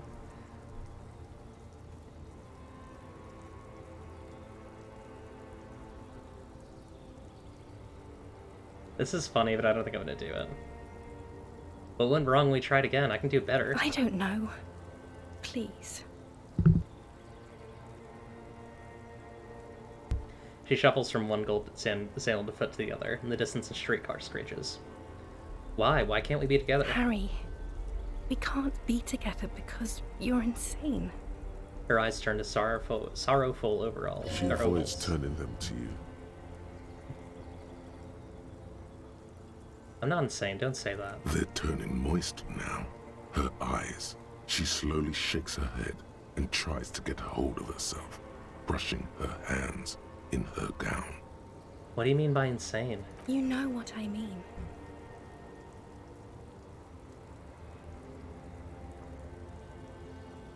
Nod. Yeah, I may know what you mean. No, you don't. You've worked there for so long, you can't even talk like a normal person anymore. It's always lists with you, questions. I don't have lists. Why? This is another list, isn't it? But I like my lists. It's not just the lists. You get sad, Harry. Too sad. People can't get that sad. It's impossible to watch. She caressed the wreath on her head with her hands trembling now. Other people get sad too, but not like you. You stay down for too long. Until you start giving your thoughts names and talking to things. In conclusion, you're ill. You're an old, insane man. And you have to be in hell until the end of your life. And I have to go to Morova. God, this is painful. I brought you this figurine of a headless Fallen Rider. Give it to her. I don't want it. It looks expensive. I don't want it. She doesn't take it. I thought you liked figurines. I thought the figurines were for getting you back. That's not what figurines do, Harry. But then the figurines don't do anything. She looks at the headless Fallen Rider between your fingers and doesn't know what to say.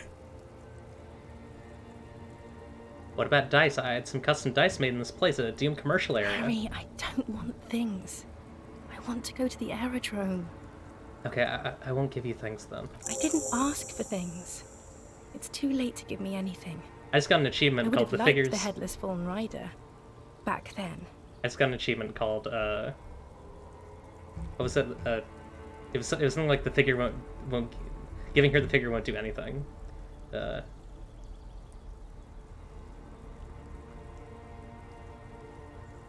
you said I have a vast soul, and you always come back to We it. both said a lot of things. We were very young. It was her. I can feel it. I can see it in her tender long fingers, in her wrists. Her hand wrote it, said those things. Actually, you didn't say it. You wrote in a letter, a handwritten letter. I kept in my paperwork. As Queen Regnant, I write a lot of letters. I'm actually gonna turn up my own audio. You need to recite it to her, for effect. All of it. No summaries. I have it right here. Let me refresh your memory. Let's take a pause bitterly, trip down memory lane, and start reciting. Please, Harry. I just don't have time for this.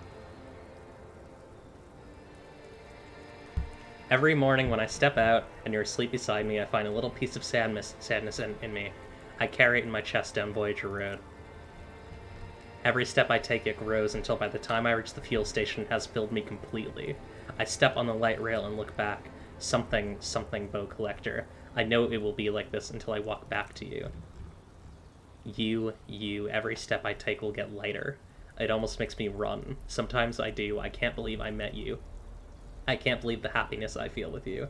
You have a vast, vast soul, and I will always, always come back to it. Okay, stop. Yes. Are you happy now? She surrenders.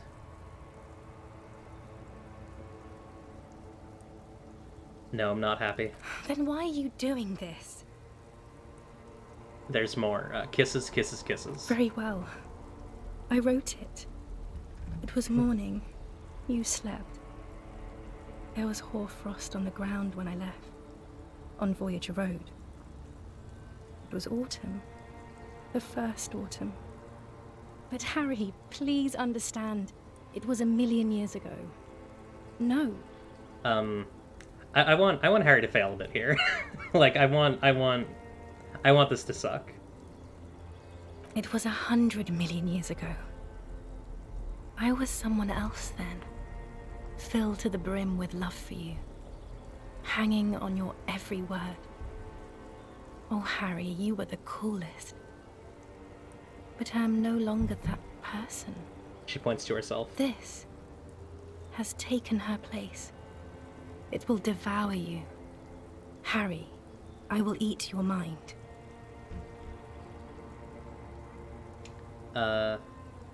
Yeah, it definitely feels like everything just kind of slipped through Harry's fingers. Like, he's just lost it. That was cool. The coolest. With your leather jacket and your boot-cut pants. Smoking in the bus stop. I wanted you to be the rest of my life that day. And you were. Some of it, at least. You were my first. My first kiss. My first time to have sex. She closes her eyes. The first and worst time I fell in love. I will always have that with me. It's a fact. But that is all it is. It's like a ticket stub, Harry. It doesn't do anything anymore. A ticket stub? Yes, let's talk about that too. Let's bring it up, the zoo. In Le Jardin, the day we went east of the river, to the aquarium first. I was sad about my mother. I don't even know why. The shimmer of the fish tank on my face. The octopuses. She nods. It was just a day then, but to think. Were we there now, you could touch my hair, kiss me. Talk to me about anything, go... She shakes her head. Virtually anywhere in the world. Not like now. Now our interactions are limited to pain and regret. Can't you turn back to the person you were? Can't you think I'm cool again? No. You scared it out of me. With your crying, your hysteric... The awful time we wound up having. And the cheap rental flats you could afford. Can't you see? I can never think you're cool again. I can only think that way about new people. A cheap rental with mold on the walls and the tap dripping. It won't help anyway. Nothing will. I've been poisoned by newspaper and news. All I can do is scream at them and think of her, secretly. Voyager Road, I know that place. Where is it? It's here, Harry. We are on Voyager Road. At the end of it, 300 meters from the stop. We used to come here to rent videos. She looks around. Sorry, I'm stretching at my arms. The house. There. You could not pay the electrical bill. It became a lightless tomb. The years you spent training for the militia, my parents' money, it was not good. She points across the water into the darkness. Surely the alcohol didn't help either. Were we drinking? Everyone has a little glass of wine every now and then. I certainly do. It's a Queen Regnant thing. I don't think it was the alcohol. It was inevitability. She looks at her toenails sticking out from under the gown. Let's keep talking about her toes. There was a boat collector, a light rail, streetcar number. 42. That is the light rail that took me to Coron, to school and work. Every morning. It's the same stop I met you at, Harry. 100,000 million years ago. She nods sadly. No human being should still remember the position of atoms such eons ago. It must feel unnaturally sad. A sadness so ancient, it is shared even by archaebacteria. What now? What happens now? What is the next thing we talk about? Is there really anything left? If not, we can always repeat one of the things we have already talked about. Talk about it again. If you do not feel like doing that, you should let me go to the aerodrome. She looks over her shoulder. I kind of want to try this, because it's bad. I know you still love me. Kiss her.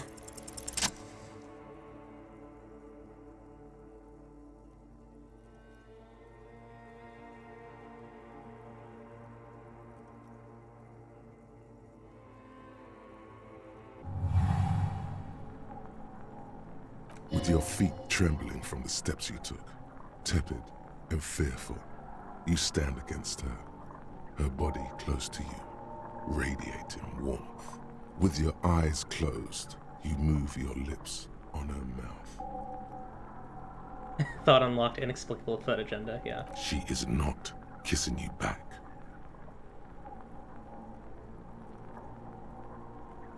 Oh god, this sucks.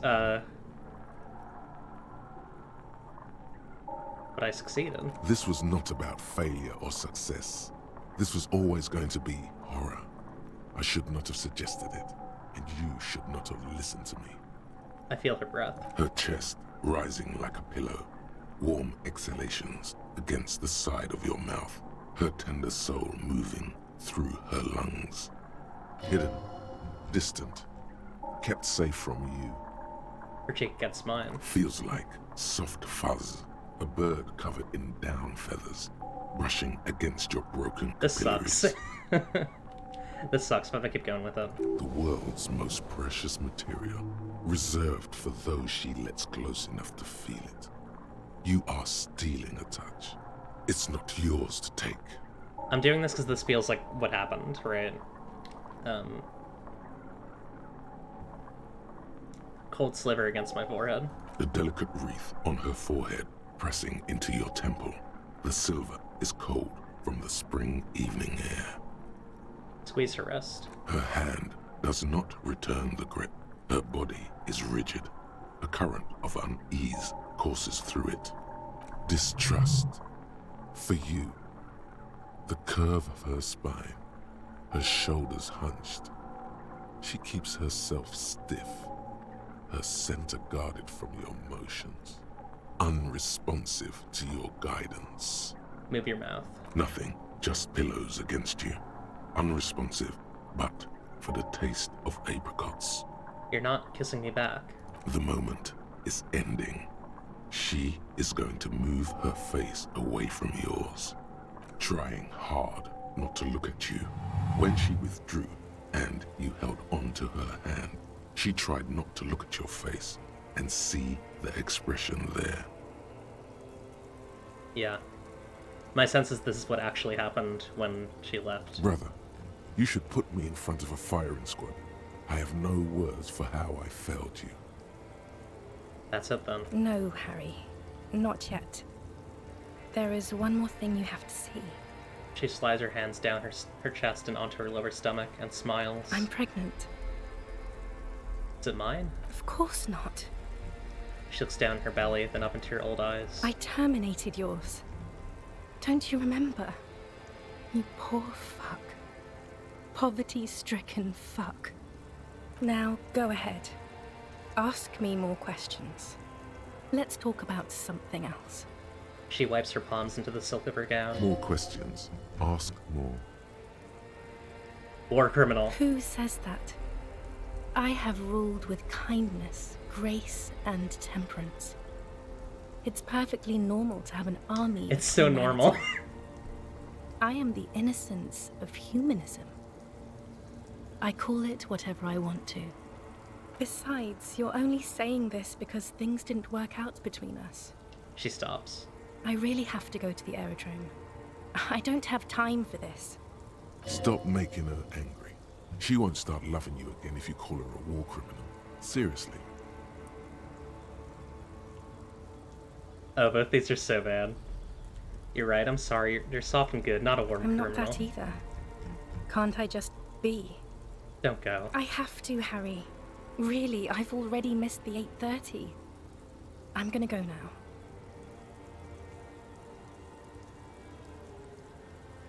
Hold on, what is there to do in Morova? Light, life, culture. It's so much better than here. Everything here reminds me of you, and the horrible times we had. The nights we stayed up fighting for our dying love. I have to wipe it all off me and be clean again. I want to be a good person again. Not this. Not what you made me into. Wait, can't we sit down and have a coffee here first? There's a cafeteria on the corner, Point East. No. That would only be painful and dull. At the aerodrome, life, love, and laughter are waiting for me. At the cafeteria, dust, hell, and tragic comedy. You don't want me to let you go. Not really. You asked me not to. That was someone else. I betrayed her, overwrote her, and I'm happier for it. And I'm really going now. The time is up. I must be on the 10:20 flight. She turns. Will we ever see each other again? I won't see you, but you will see me. How can that be? Oh, Harry. This is a dream. Can't you see? I'm already in Morova by now. Who knows how long ago this happened? A year? 2? 5 years ago? She looks around. How will I see you again then? Right here, tomorrow night. Once this dream starts happening, it keeps happening. 3 times a week, at least. And Harry, it really, really looks like it started happening again. There's the video rental. I'm suffocatingly beautiful and young, and I smell of tutti frutti chewing gum, like I did that time when I asked you for forgiveness, after leaving you the first time, so long ago. But this is intolerably bad. Oh yes, this is real darkness. It's not death or war or child molestation. Real darkness has love for a face. The first death is in the heart, Harry. See you tomorrow.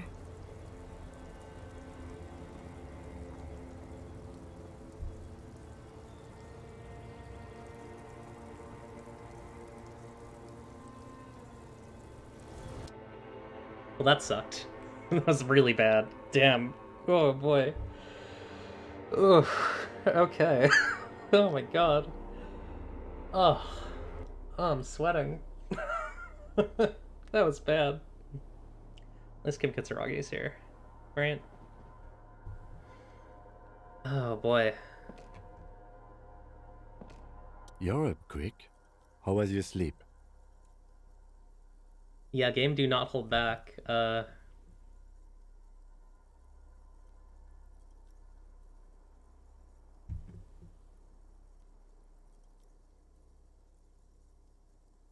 Actually, it was total annihilation, Kim. I did not want to wake you. Perhaps I should have? Was it a job dream? He frowns. No, an ex-wife dream. The lieutenant nods solemnly. I understand. We've all been through similar things. It can be overcome. Let's solve the fucking case. Are you sure you're okay? You thrashed around and you bolted up, halfway covered in blood from your wounds. Just spit out the blood and get back to work, you're badass like that. He replies simply. He's still worried. You must have really thrashed and squealed in your sleep. Well, he didn't see the dream, but he definitely saw him spit out blood. Oh, man. Alright. Let's get a point of volition. I feel like we're gonna need the mental fortitude. Yeah, Kim Kitsuragi would never leave me unattended. I'm a fool. I'm a fool and a beast. Okay, +2 empathy, minus... I'll wear that, sure. That seems good. Although this is Inland Empire and Volition. You know, I'll keep Inland Empire right now. A moth-bitten bed sheet keeps the wind out. Books and magazines lie scattered on the floor and on a makeshift cupboard. They are not particularly well organized. Sift through them. Most are soft covers, serialized fantastique and detective stories from the 20s and 30s. This disparate digest includes the classic Animal Adventures. Among what is mostly commercial fiction and serialized stories, you find a magazine cathodique for electrical engineering. Then it's back to pulp. Light erotica, an international thriller about circuit benders. Yeah, who would be into this sort of stuff? Someone's made themselves a home. Oh, hey, let's go back for a second. Quick save. It's over 70%. Sorry, it's over 70. Still saves come out. Soft covers, serialized fantastic. Does anything stand out as unusual? Stories. Oh yes, under the bed, there is a rather extensive collection of critical theory. That is, dour, life non-affirming left-wing literature, published by small imprints such as Abattoir Firm and Ouzia. It's not exactly light reading. Look, Kim, downbeat gerbil for people who can't get shit done. Ouzia. I agree. Humanitarian sciences. It stands out. Not a lot of critical theory around in Ravachol West. He enunciates the word diligently. I feel like Harry has like a renewed perspective on on Mazovian politics ever since his encounter with the book club. Your incendiary remark has failed to provoke him. Yeah, he's still Mazovian. He just doesn't like the very downer stuff. It's making a strong comeback. After all, kids dig this stuff. There was plenty of it in the students' room at the apartment building. That one student did have some, yes. It's still out of the ordinary. He nods. The little books seem inconsequential next to the big pile of frivolous entertainment covering them. So I know that here's a weird thing. I know that the guy from the book club can't be the killer because he wasn't added until the final cut of the game. He's part of the communist political vision quest, which we didn't finish because it had a composure check. But also, I don't really like those people anyways, so... Critical theory books, what do you think this means? Again, I am not a philosopher, but whoever has lived here, they have some education, and a certain set of interests. Interesting. Leave. Yeah, some weird meta textual stuff that, only in video games, am I right? In the detective fiction, this guy can't be the killer because he was added in the final cut of the story. What a weird. The great blast door must weigh over 10 tons. Rust peels off it. You see a small metal door nested inside a larger one. A heavy steel blast door. There is a conventional keyhole above the handle. It's very small. Yeah. Also, he lives in the Mazovian, or he lives in that apartment building because he has that Mazovian room there. What's on the other side? Another part of the island, probably. The lock looks like it could still be usable. The lieutenant looks into the keyhole. How do we open this? Maybe this is one of the doors we don't open? He looks at the door, then at his bigger brother, then at the lock. He's right. It would be better to open its big brother. A powerful engine hangs under the ceiling. It must control the blast door. I find us opening it highly unlikely. Alright, I retract my statement. It was naive. Let's look around and get it open. Sorry, I find us not opening it highly unlikely. The lieutenant knocks on the metal. Well, I didn't do what I meant to say, but it's funnier. Let's look around. Maybe we can get this generator going somehow. This old... No, okay. Careful, these stairs have collapsed. I'm curious about that. I'm gonna quick see really quick. May need to use the restroom in a bit, but I'll play a little bit longer. What time is it? Okay. Yeah, I want to make sure that I'm ready for Melody's Terraria game.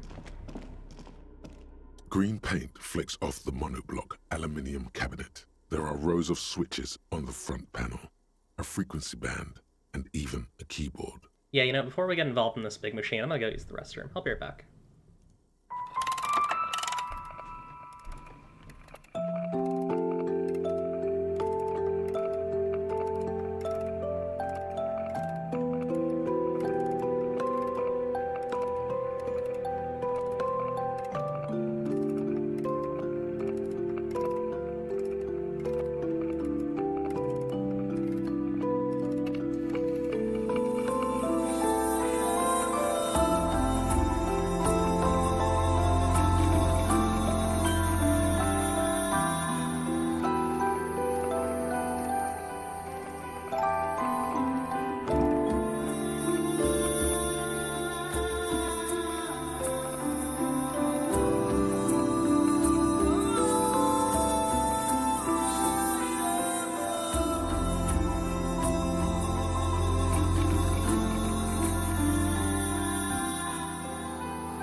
We're back. We're gonna look at this Feld Insular console. If you remember correctly, Feld was the electronics company that was working on those like really robust new age computers. So, I'll just reread because we're coming back. Green paint flakes off the monoblock aluminum cabinet. There are rows of switches on the front panel, a frequency band, and even a keyboard. Run your fingers across the keyboard.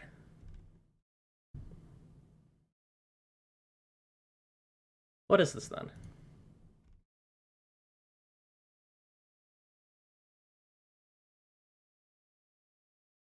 The lieutenant points to the wires running into the machine.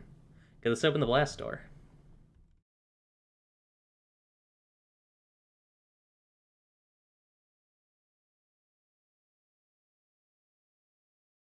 He inspects the dials.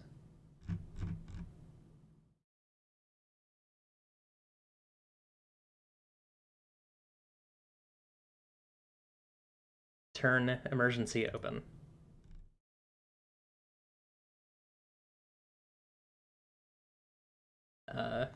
He looks at... Sorry, nothing happens, then he looks upstairs. Maybe Game one of audio. them still Sorry. has something in it. He looks into the dim light to his right. The boat's okay. engine. So we're gonna try and get some fuel to power this. Failing that, we could go back to the mainland and get some from... My kinema. I don't want to do that. Let's just look around. He shakes his head. The consul stands by, mutely. Urgence over reads a dial key. Allumer reads another. The frequency band says, radio diffuser. Honestly, I should just keep it on, keep desktop audio on when I go on break. Sometimes I just forget to turn it back on. Sorry, folks. Sorry about that. The hatch is jammed shut.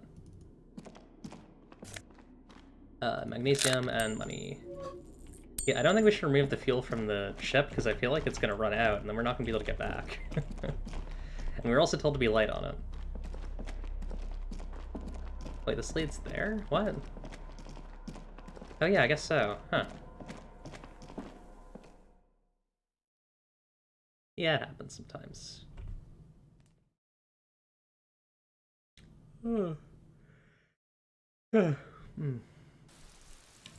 Bah.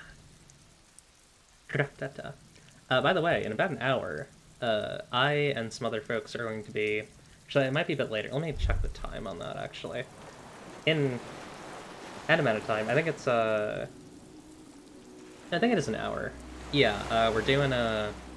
It's either an hour or it's 2 hours. I'm doing Terraria with friends. Okay, yeah. Yeah, it's 2 hours. Or no, it's 3 hours. Yeah, it's a bit. Never mind. ICM? This feels familiar somehow. Yeah, 8 Central. Yeah. Okay, so it's not for a bit. Yeah, later I'm doing Terraria on Melodyverse channel, so that'll be fun. Kim, what is the ICM? Oh, sorry. Kim, what is the ICM? Insulindian Citizens Militia. It's the official name of the Communards Army, the Black and White Army of the Revolution. Sounds an awful lot like RCM. It sounds like RCM, Revachol Citizens Militia. It does. Why? The RCM may descend from the ICM. May? It's impossible to say. It was chaos after the war. The name was good for getting people to join us. Revachol West was mostly workers and criminals. He looks towards the darkened doorway. Nice political thoughts rush through your neocortex. Insane clown Mossy. Yeah, normal regular Terraria, not A mediocre weird. athlete would pant from dragging around his body on a busted crutch. But not you. You're thinking about politics with blood dripping down your thigh.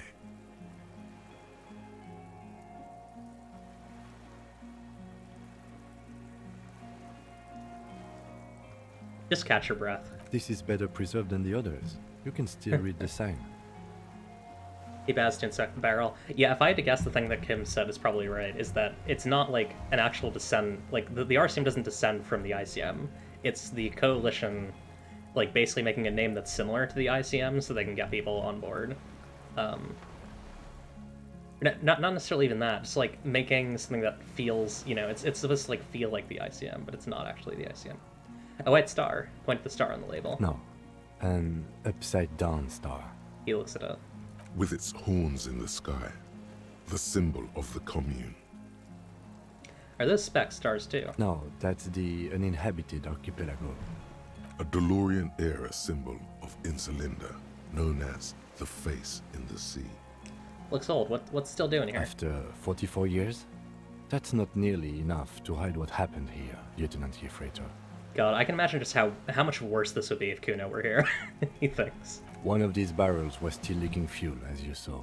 The city is full of things like this. Old bullets, guns, fuel. Finished thought.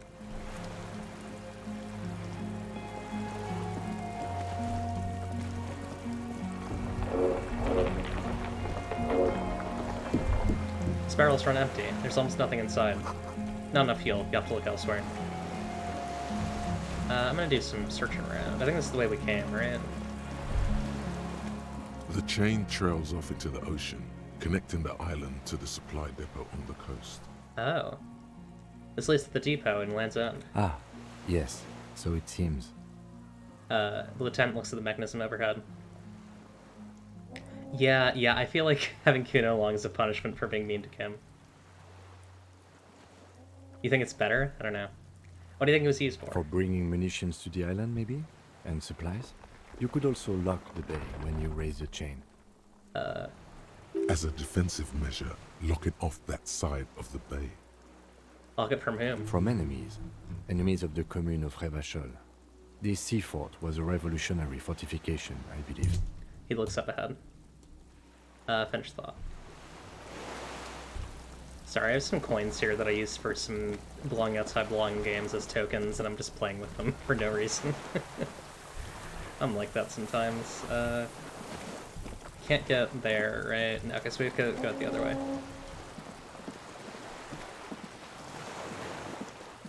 Yeah, I don't want to grab the fuel from the boat unless it's a last resort, I think.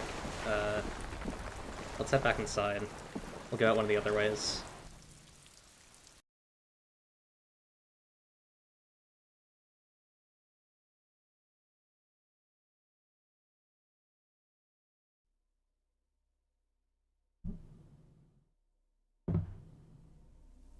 Okay, let's see.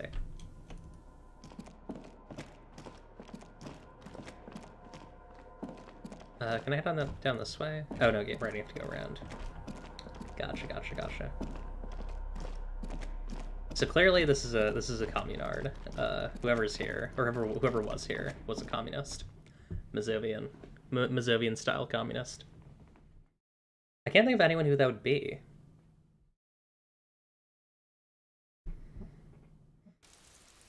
I mean, like, I don't know. It's not Cindy, is it? 'Cause I don't feel like Cindy the Skull is like really hardcore communist, and she's like always up there. Yeah, I don't think we've met the killer either, which is interesting because it's like, what is? Must have been taken directly to take out such a huge chunk. Yeah, like I'm a little confused. Like, how is this gonna wrap up in a way that's like satisfying if we don't know the killer? Like, if we don't know the killer already. The distant sound of cargo ships, signal horns echo in the water. Man, that's loud.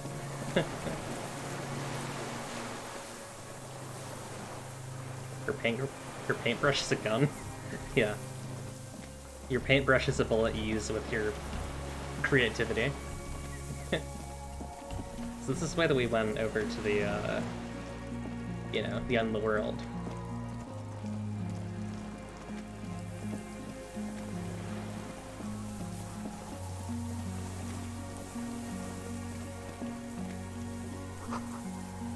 The winch is broken. Ross has eaten what remains of the chain. A strange feeling, looking at the water. Maybe you should just wander off into the sea. Leave it all, and walk in. Why? Perhaps there's someone there, under the water, waiting for you. Where it has always been. In front of the video rental, on the corner, at the crossing. But it's so cold. Yes, cold and still. But love is warm, like the inside of her mouth. No.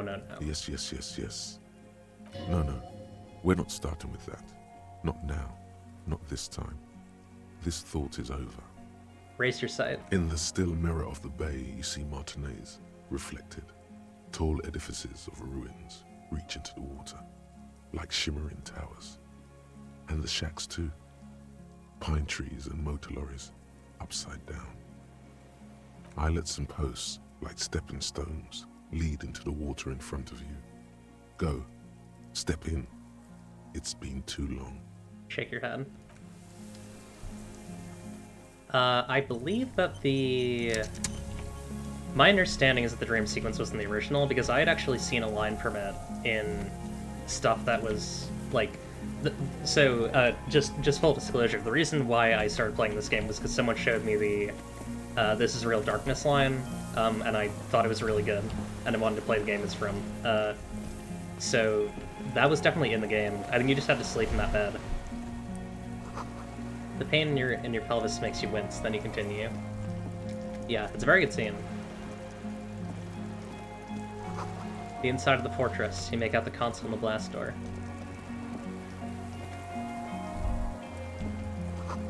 The depot that supplied this chain is long gone from the coast. That's probably our fuel. Weathered artillery map showing coordinates in the Bay of Revshall. An old medicine cabinet newly stocked. Oh, you need to know who Dolores Day is. Interesting. Yeah. Interesting. Hi, Wolfle. Didn't think it was... Okay. Here we go. Lum fuel canister. There's a rain-soaked mattress on a concrete slab, only half covered by the crumbling roof. At the head of it, double embrasures. Oh. Firing slits, like two eyes in the wall. B triple prime. This looks like a good place to shoot from. The lieutenant lowers his voice, stepping closer with his hand on his gun. Inspect the mattress. A single-person mattress, modern, civilian use. Brand name, Marjorie. There's a fuel stain on the cover, along with cigarette burns. Huh. A good place to hide. Cozy. Relatively safe from the rain. He pokes the mattress. Inspect the wall. There's a firing slit in the wall in front of you, like a little window. Touch the concrete first. Quite old and grimy, from years without cleaning by anything other than the rain. Look through the hole in the concrete. The springs screech as you lean on the mattress and crane your neck to look out. Trepidation. A tingling feeling in your stomach. A small piece of Martinez coastline opens up in the square in front of you, like a tiny landscape painting. 1 kilometer across the water. The ruins look familiar. On the left. A towering skyscraper, its top floors shaved off by artillery fire. Capeside apartments. Rue de Saint-Ghislain, 33A and 33B. On the right. The red chimney and collapsed back of the 4-story tenement in front of the Whirling in Rags. Rue de Saint-Ghislain, 10. The doomed commercial area. And between the two. The box-shaped silhouette of the Whirling in Rags. Its sloped roof, a tiny fleck of light catches your eye on the rooftop. Sunlight reflecting off the upstairs window. Yeah, that is a shot. That is a shot and a half. To get that in one is wild. There it is. Do you have a line of sight to the window? Yeah, and there's an opening between 33A and 10. I can see to the roof. I can see it. Through the scope of a rifle. The shooter would be prone, lying on the mattress, barrel resting on the embrasure. He nods. I think we have it. The origin of the shot. This is the sniper's nest. He pats you on the back. 3 small pats in a row. Affirmative. Better late than never. Nothing pointed here. Many leads pointed elsewhere. He nods. You're right. He looks north, over the fortification, then at the mattress. He's conflicted for a second. There's guilt there. It takes him a moment to rationalize it away.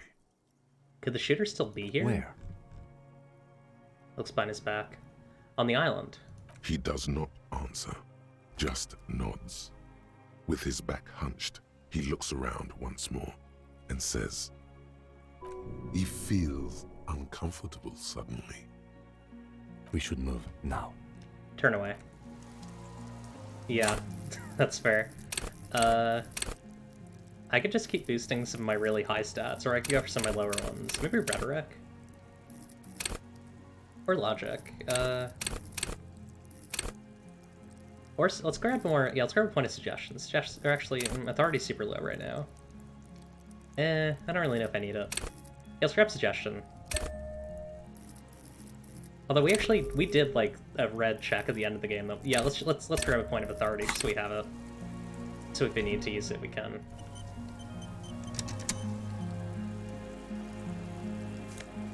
Oh hey, Drowning and some money. Yeah, I guess they did just wrap half a mile in freezing water. And it's actually not that far. Like, it's pretty close. You feel eyes on your back, someone's watching you, you can't say where.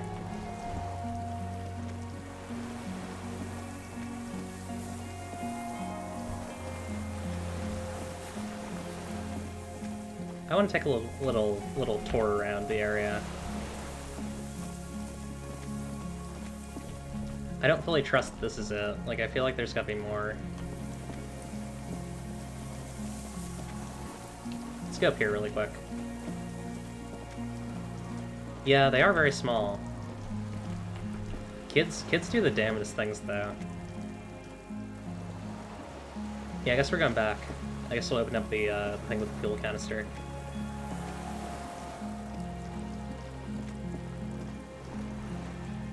Like, kids have, like, a lot of power in them. Like, kids can like...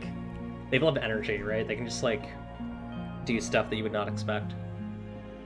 Especially kids who, like, are outside every day doing stuff, like, you know, exercising and you know, exploring. Like, they have kids like that have a surprising amount of staying power.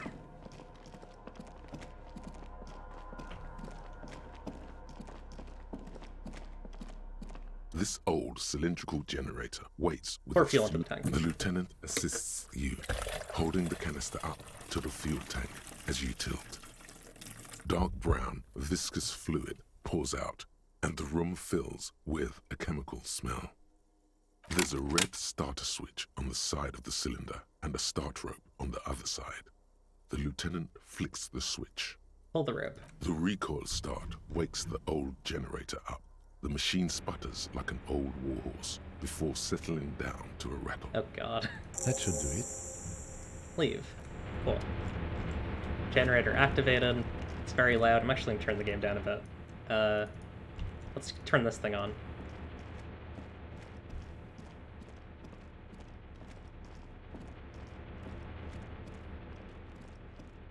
A dim golden glow animates the console. Faint, like a ghost light. Urgence over reads one dial key. It's on. Turn automatic yeah. boot. Emergency The open. blast door opens with a series of clicks. A shaft of light appears, then widens as the light shines in.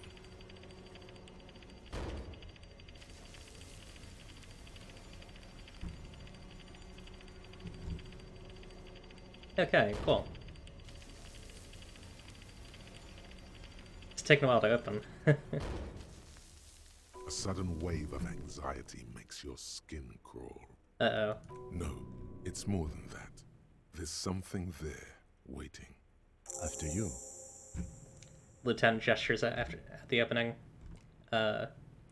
Before, outside, when we were walking across the sand, I felt someone watching me. So did I. Not back there, but I felt it since we came here. What's there? Point at the door. I don't know. A thin wisp of smoke rises from a charred black fire pit. The wind picks up, then dies down again. I'm scared. Don't be. I have a gun. He takes out his sidearm, checks the barrel, and holsters it again. I don't have a gun. How good did I do? Let's go. Yeah. Yeah. Alright, let's head out. Oh. Walk slow, it might be dangerous. Okay. Let's walk slow. Guess we'll see what's out here.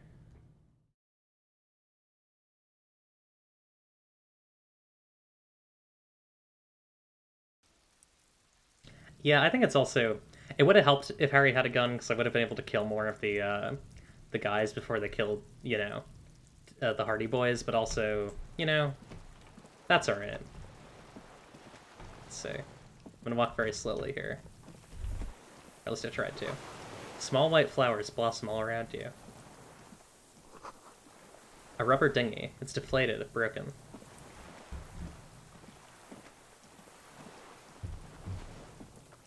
Oh, who's this?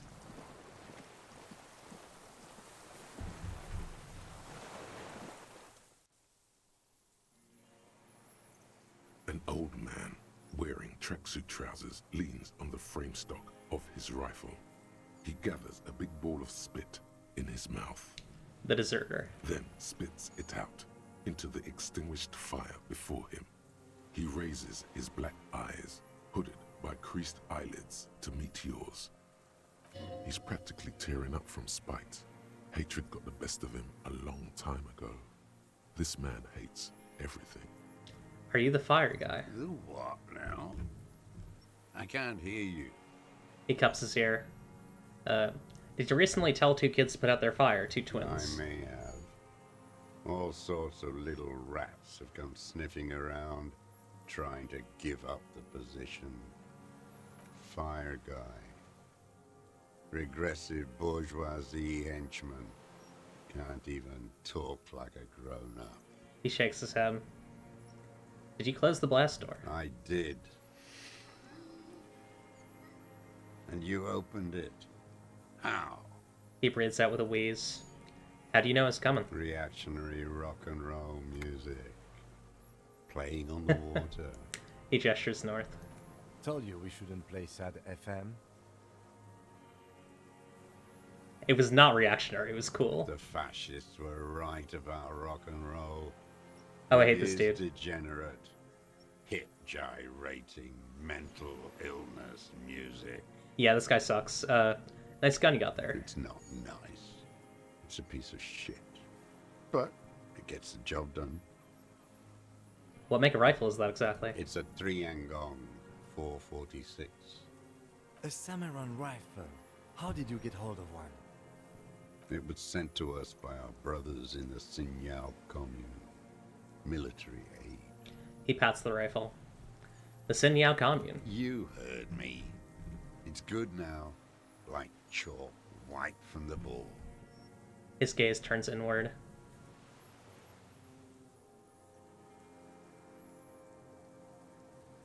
I'm with the police. You can keep the gun, but keep it down. Not one move. No. Lieutenant aims his pistol square at the man's head and says, Put it down now, sir. Or you're gonna blow my brains out before you question me. To hell with it. It's a walking stick anyway.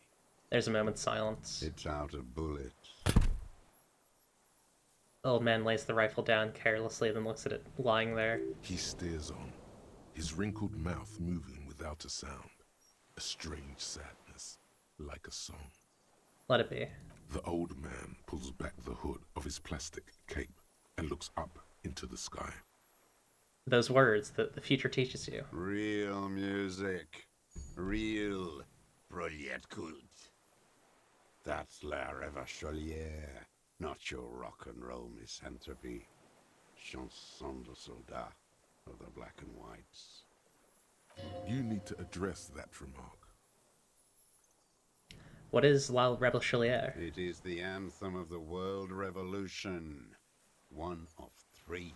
His eyes remain fixed on the sky. In Grad, they sang Brave Children, favorites of history.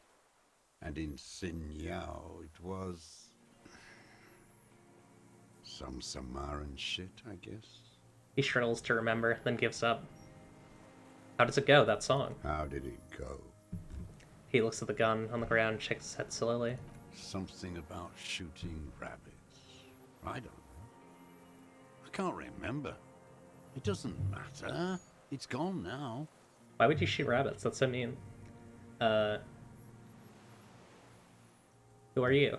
My name is Josef Lilianovich Dross, Political Commissar of the 114th Anti-Aircraft Division of the 4th Army of the Commune of Revachol. He looks across the water and back at you. I am a deserter, a partisan, and a prisoner of war. This is my termless surrender. His eyes turn to the reeds again, dead and dull. The commune of Revachol? Do you mean the ICM? Your holdover from the... The lieutenant forgets to close his mouth. From the Insular Indian Citizens Militia, the army of the revolution. I was recruited in Jamrock in 07, trained in the École de Contrôle Orient, and consigned to emergency defense duties in 08. I left my unit on the eve of the landing. When I returned here on May 14th, the commune had fallen. Still armed and ideologically trained, I wrote a criticism of myself and resumed partisan duties. 51 minus 8 equals 43. You've been on this island for 43 years. No. I've been on other islands, too. He looks into the fire. A wisp of smoke arises from somewhere between the charred logs. I was in Resurrection until they turned it into a spa in 18. Then I was an E-48, a nameless sound, until the sea washed over it. Then I came back here. That was 22 years ago.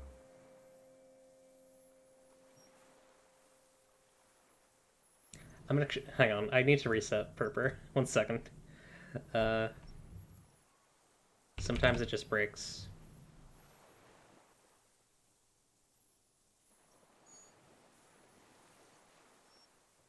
One moment. Sorry, folks.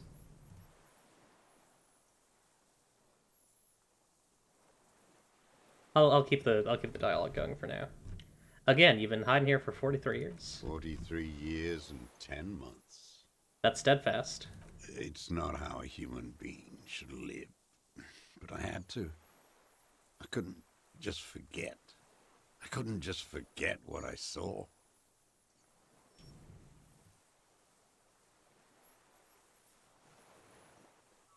Okay, that should be better. Sorry, folks. He grimaces, clearly in pain. He just couldn't. You couldn't give up. He nods. Yeah. But he can now. What have you been doing during all this time? Hiding, fishing, waiting. He looks across the water. Where the afternoon grows late, on Rue de Saint-Ghislain, people walk home. Street lights will soon be lit. Further inland, the streets are alive with workers, men, women, children, street hawks and migrant laborers. The temperature is steady. Alto cumulus clouds form above Precinct 41. 2 police officers step out of the Whirling in Rags cafeteria. Satellite officer Jean-Vic Mayer inspects giant letters across the plaza mosaic in dark red government-marked heavy fuel oil. Patrol officer Judith Minot points west. The fishing village. She glances at her watch. We meet in 15 minutes. It's a 10-minute walk. The officers go, leaving behind the writing, still smelling of petroleum. One day, it says, I will return to your side. Always waiting. The old man turns his eyes from the shore and back to you. For what? For her to return. Her who? Girl, child, revolution. Girl, child, revolution. Always.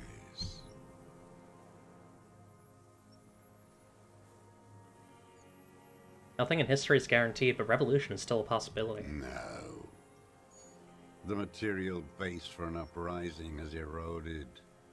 The working class has betrayed mankind and themselves. He blinks his black eyes. The historic opportunity for a revolution has passed. It will not come back anymore, however hard I try, whatever I do. So that's why he's the deserter. Once a deserter, always a deserter. I have done everything a man can do. What have you done? Good point. We keep people alive. We help them survive, whatever the ideological situation. day in and day out. Don't know about that one, Kim. Survive? For what?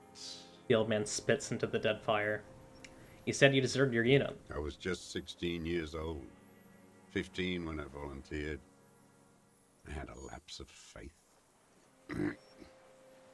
And of courage, too. He clears his throat. Lapse of faith. You could say I misunderstood the historic role of the proletariat and thought Mazovian socioeconomics were fallible. For a second, I doubted the irreducible laws of historic materialism. A second is all it took. For what? For reaction to take hold. It wasn't reaction, you were just afraid. It's the same thing. You haven't seen it. Not really. Not naked. It's impossible not to be afraid. And this was when? The lieutenant instinctively looks to his notebook, but does not take it out. May the 13th, 08. 44 years ago. The horizon was black with coalition airships.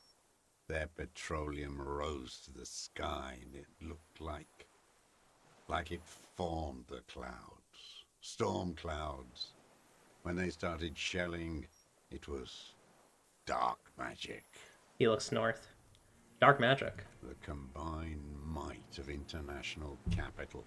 All at once, all the greed and terror in the world tore into Revachol. It lifted streets from the ground and turned houses into ghosts. We were in the flak tower. He gestures toward it. Huddled on the floor. The artillery was 80 kilometers away in Ozon, but I knew the commune would fall.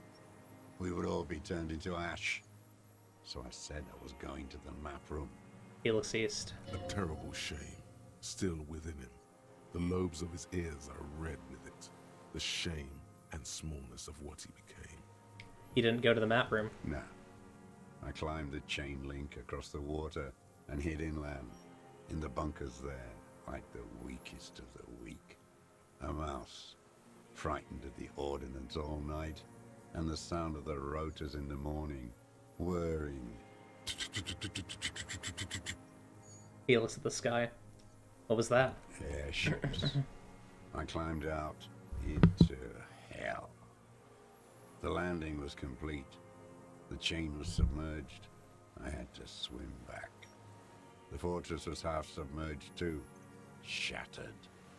He closes his eyes. They'd all drowned in the lower levels, or got torn to shreds above. The anti-aircraft gun had malfunctioned. So had I.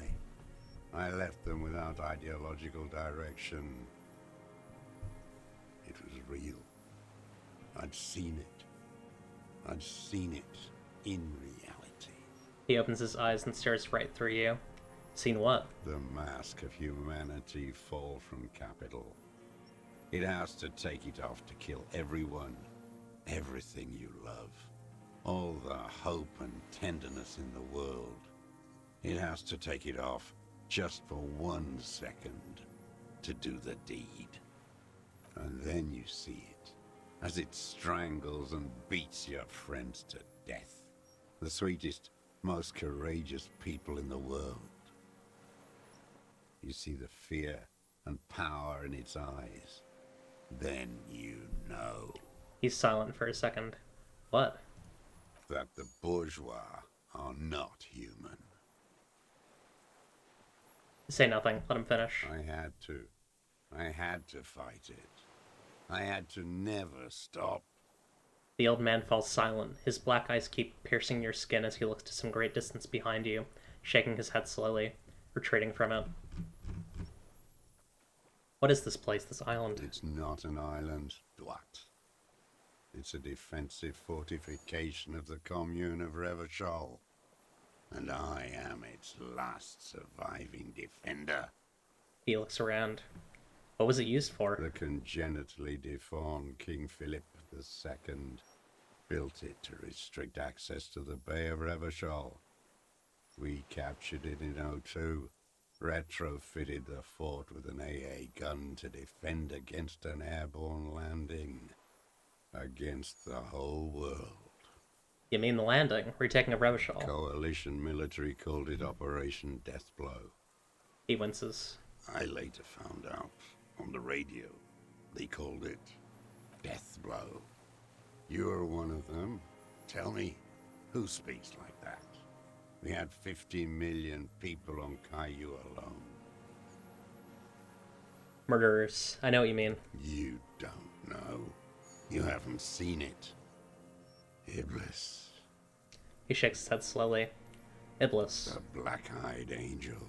He nods. Shaitan Ahura, the darkened one. I don't know what that means. Okay. How have you survived all this time? How does anyone survive? I steal. He looks at his worn running shoes. What do you steal? Supplies, vegetables. He winces. I collect rainwater. It's the life of a dog, not a human being. He coughs once more, then puts his hand on his belly. How is your health, Mr. Dross? I've been throwing up blood since winter. Red, like beetroot. Been passing it in stool, too. He does seem frail. Gaunt for his age. More like 75 than 65. Trouble putting on weight could mean cancer. Yeah. The RCM can provide medical services. You need to be looked over. I need to die. You don't have medical facilities. You have guns. That's all they give you. Toy guns. This is a serious situation. You need to be looked over and we can do it. There's nothing to look over. The triage is in, and it's black. Administer morphine. Moribund. How have you coped mentally? I haven't. I have holes in my brain. Years missing. Others filled with pain only. Oh, the devil. Decade Yeah. of... His eyes roll into his skull and back. I don't even know what. Inferno? You notice the lieutenant is about to say something. I would imagine it gets tremendously difficult, mentally, to live in isolation. Traitors. It's better alone. He nods towards I watch Martinez. the people of this city turn the lights back on. More and more each year. Ruins, glimmering in the dark, like a fucking merry-go-round. It's disgusting. He looks down at his shoes, his face parched from the sun and the wind. There's a wince of pain in there somewhere. Are they not heartbroken? How could they have moved on? How have you concealed yourself all these years? It was hard in the Thames. I didn't have partisan training. They were searching for stragglers, those bloodhounds. Floodlights on the water at night. Closes his eyes. There were posters, campaigns. We communards still hoped, and they needed to snuff that hope out. The East capitulated. Martinez and Coal City were turned to dust. He looks south. But Jamrock, Forburg, even Coron, and Boogie Street, of course. Those fucking kips had Marsov coursing through their veins. And others too. Some cordons of Revachol was still fighting. There were cells. I tried to contact them. Soon they all went silent. He shakes his head. Frequency's dead. Sorry, he shakes his head. Yeah, Boogie Street. How did you get between here and the mainland? At night, I used a dinghy. I only went after dark then. When I got to the city, I stayed underground. Patrols, you lot, the commons too. They'd started snitching. He nods towards the deflated tire in the reeds. In the city, you move underground? From bunker to bunker. Not anymore. No one cares now. I don't even have to hide. They think I'm another antisocial vagrant. I could walk straight into that town if I wanted. I just... He nods. He falls silent, his gaze fixed on the shafts huddled together across the water. Why don't you just walk there? So Oh, sorry, you wait. finally found The weapons... There must have been a small Weapons squadron's cache. worth of arms in there. Elmer Graves, right? Sorry. The weapons cache under St. Ghislaine 22B. Point to it. In the basement. Have you been there? He looks at you, then pulls the raincoat tighter around his neck. They were damaged beyond use. I know. So you've been there? Sleeping. Some nights, ammo scrounging on others. Those McGraves were shit, even before they corroded. Some had bullets in the chamber, however. He coughs. You feel the dots connecting. Little dots on the map he's walked across. Why don't you just walk there? I don't want to.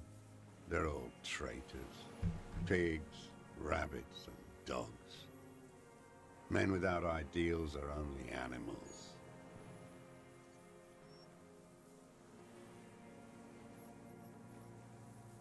I started just calibrating my purpur really quickly.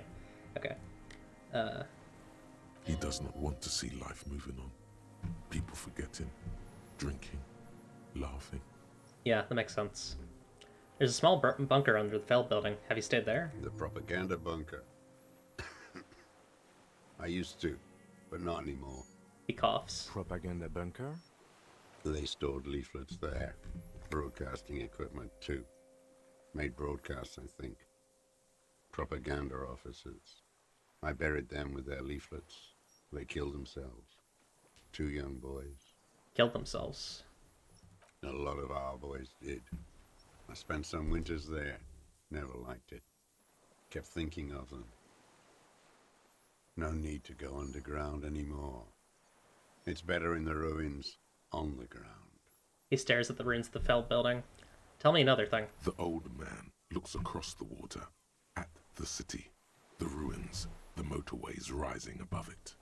You said this is your terminal surrender. You're with the RCM, the coalition-appointed mob that enforces bourgeois morals in Revachol. He waves in your general direction. We're with the RCM. Let's leave it at that. Let's. You represent the Moralist International, the enemies of humanity who took this city. I represent their adversary, le Parti Communiste dans ce monde. He looks you in the eye. Take me to them as a prisoner of war. I have relinquished my weapon. I can no longer serve. No superiors can relieve me of my duty. You bulldoze them all to a mass grave for trying to free humanity. His hand shakes and he breaks into a coughing fit. So this is a dumb question. I think we got the answer to that one. I have another serious question for you. There's nothing serious in this world. It's a farce. Pick up the gun lying in the sand. His gaze follows your motions.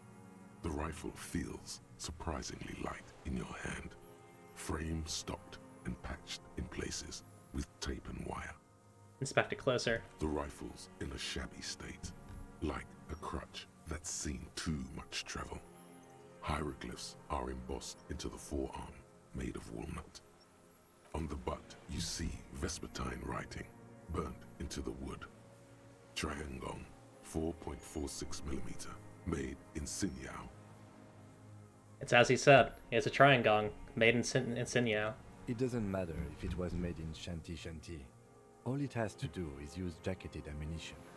And it does. Yeah, this uses jacketed ammunition, 4.46. The right type and the right calibre. The lieutenant nods, glancing at the gun. He's liking this. Stow the gun. The old man keeps following your motion with his gaze. His right arm twitches suddenly. This looked very much like the murder weapon. It could be used against him to get a confession in time. What have you been using this gun for? I've used it for killing people. Here we go. A trail of blood. The lieutenant smells it too. Killing people? It's a gun. That's what they're for. You want a moralist euphemism? Defending your family and your property. I haven't done that. I've used it to kill people. Interesting. During or after the war? Lieutenant nods. There is no after. the war. Class war is never over. He shakes his head and smiles, his teeth rotten black. So he's continued killing after hostilities ended. Okay. Okay. Go in straight. No euphemisms. He doesn't like those. Don't mess this up. Remember, he wants to tell you. Get personal.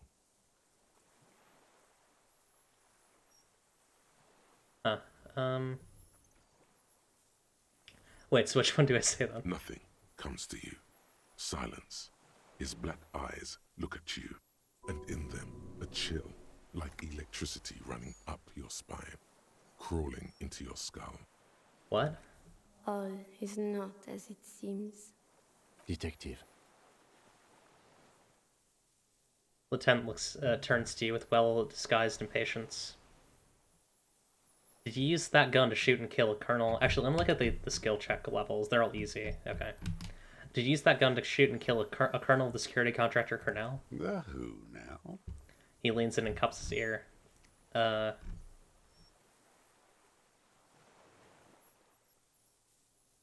fascist death squad who took a bullet in the mouth on the night of March 4th.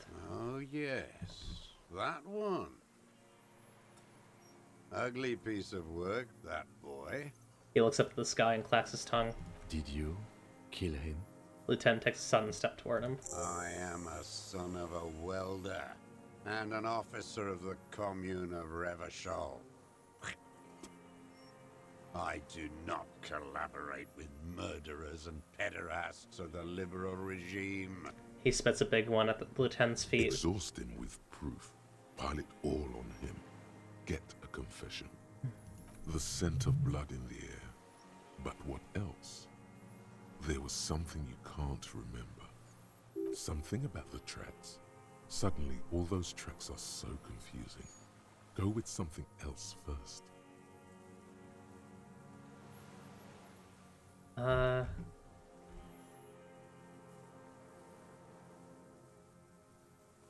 We've done the ballistics. Point at the tower. Shot came from the silent. Saw you poking around there, looking for evidence.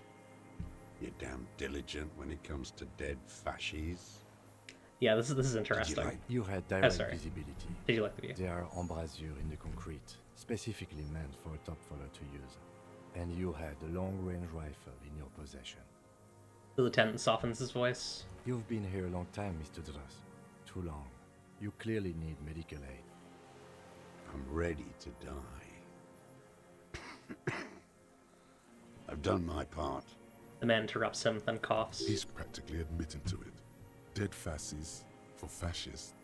Done his part. You said fascies. You're admitting you killed him. You're sad for your fascia brother, aren't you? One twig got broken. Now the others are sad. Yeah, give me a recommendation. He waves his hand. There's a twitch, then one more in his right eye. Almost. He almost burst out there. Keep piling arguments. Anything. I'm gonna wait for the recommendation just so I make sure that I don't do anything wrong here. Or miss anything cool that Nor wants me to do.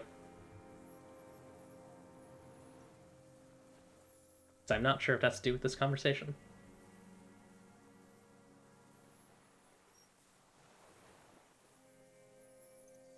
I await the message from Bet Noir.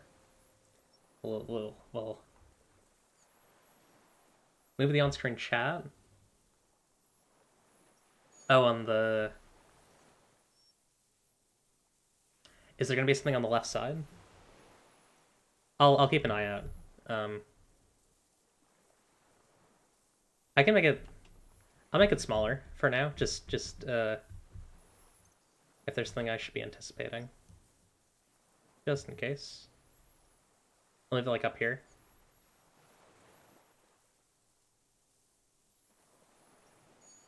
There, that'll be better. I don't need your cooperation. I've got this. Show him the Triangong 446. Not a lot of guns around that use military-grade ammunition. Okay. It's a real gun. Not like your musketeer pistols. He points to the lieutenant's sidearm. You look like imbeciles. Why don't you ask them to give you real weapons? He chortles. Going against automatic rifles with these toy guns. Of course you got those boys killed.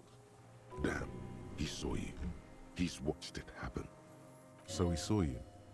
Okay, so what? Don't let it divert you. Stop changing the subject. We have the murder weapon. Point to it. You know what? You're right. I'm convinced this made the shot. Should we call it? Lieutenant looks at the weapon demonstratively. I'm calling it. We have the murder weapon. Good. Lieutenant takes out his notebook and draws a single line. This feels good, doesn't it? Tearing things up like this. When you have the murder weapon, you have the killer. Let's grab a skill. Hey, let's get volition to 10. Murder. The old man does not say more. He just glances into the reeds and then twitches once more. Like a marionette on some invisible string. This pushed him, but not enough. Just a little more. Okay, let's back off for a moment. Tell me this. You're lost, Dwat. You're lost.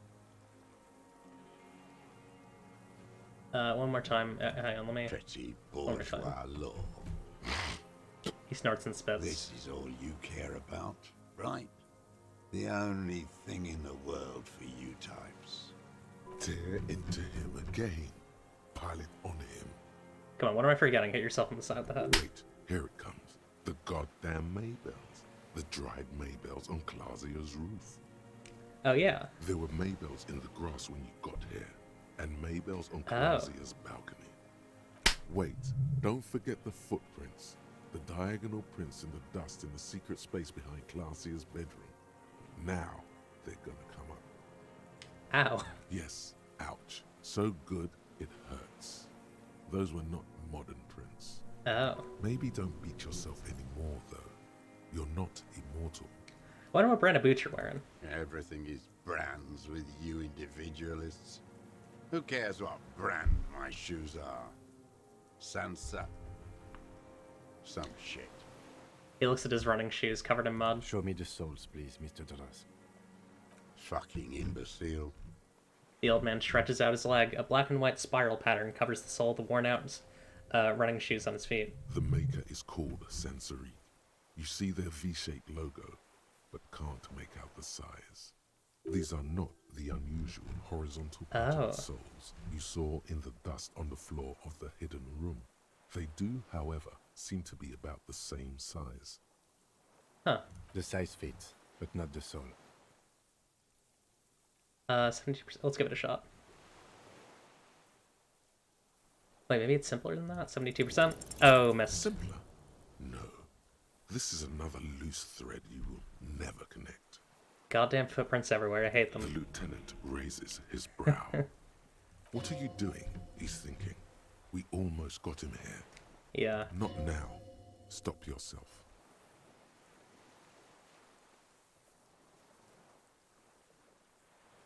Kim. People change shoes, detective. It was you. You were there, weren't you? Crawling and whirling in rags. He turns to the old man. What were you doing? Some kind of reconnaissance? Preparing the scene? Listening in on her? Trying to rack your brains. He squints at him. Desperate to report something back to your masters. They must have really loved that dead fuck. He squints at him, eyes gleaming with hatred. The old man stares at his own prints in the ash around the fire. Silent suddenly, some strange process within him. A gush of wind. Seagulls in the distance. You've almost got him. Just the last little push. Okay, let's back off for a moment. Tell me this. You're lost, Dwat. You're lost. That's it for now, old man. Stay put. I ain't going anywhere. Okay, I need to look around a bit more, I think. I think we're missing something. Or maybe we aren't? I'm honestly not sure. Yeah, I want to get a confession out of him. What's around here? What have I missed? That's the exit.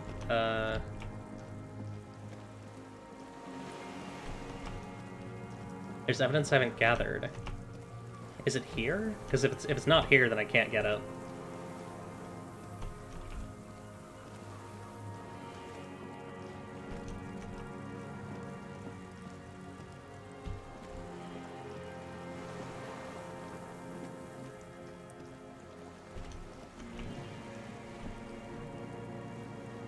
Okay, let me... I'm actually just gonna look it up, because I don't really... Yeah, probably not here.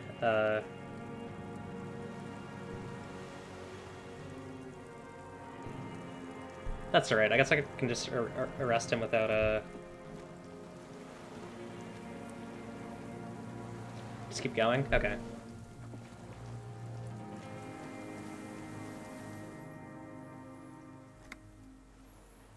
Minions of capital. What do you want? I could try assessing his body language with a really... Let's just take it.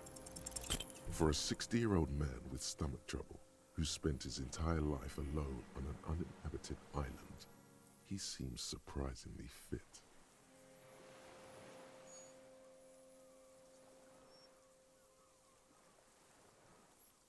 That's it? Squinted He's him. prone to erratic hand gestures and clearly malnourished. But that's it. You can see no more by looking at his slouched frame. The moment passes. Oh, I might. It's fine. I wasn't gonna get that anyways, no matter what.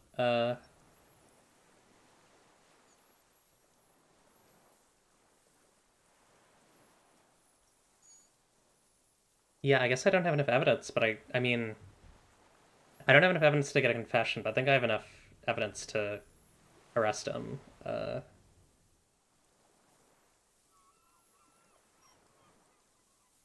me double check this. I just want to check the, Pretty. Tear into him again. Pilot. Yeah, I have. That's all I have. Alright. Twat. You're lost. Yusef Lilianovich Druffs, you're under arrest for the murder of Elgis Cordner. Is what you plan to say. Before you can get past, you're under. The lieutenant interrupts you. Yeah. Officer, are we sure? We could maybe get more. One more thing, let's The old see. man. You've startled him. Maybe it was the silence. He quickly gathers himself. Tear into No, him. okay. You're lost. Damn. You're lost. That sucks. Alright, yeah. What? But you said I would be taken to the... The old man's eyes filled sudden, unexpected terror at the words. The wind picks up. The silence on the water is broken all around you. Little shivers of waves appear. The lieutenant continues, like an incantation. Your wayfarer rights have been suspended. Information provided to the officers on the scene will be used against you by the prosecution. You will be given legal counsel within 1 week and must face court in 44 days. Do you understand? Do you understand? But... Do you understand, sir? No, I don't want to. I have to stay here. He looks at the reeds, eyes submerged in growing terror. He's not afraid of jail. He's afraid of something else. Oh? Your confirmation is not required, sir. Now on to the boat. Oh no, wait, am I gonna miss this? You know, hang on, did I quick save at all? Let's make a new save and just see if I quick... Oh, no, I can't. Uh-oh. That was 1853. Okay. I quick saved. Okay, let's load back. I want to get some perception gear on. Because I do have some stuff that could boost my perception a little bit. Just do it? Okay, well, I'm gonna try it. we'll try at least boosting my perception a little bit. Why not?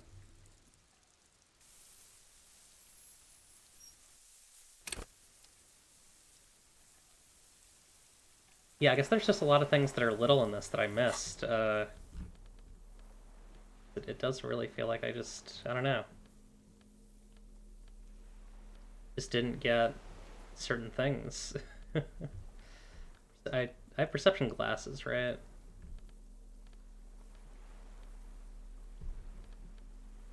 I guess not. -1.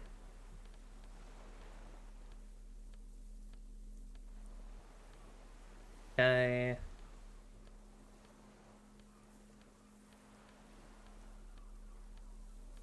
Oh, boots.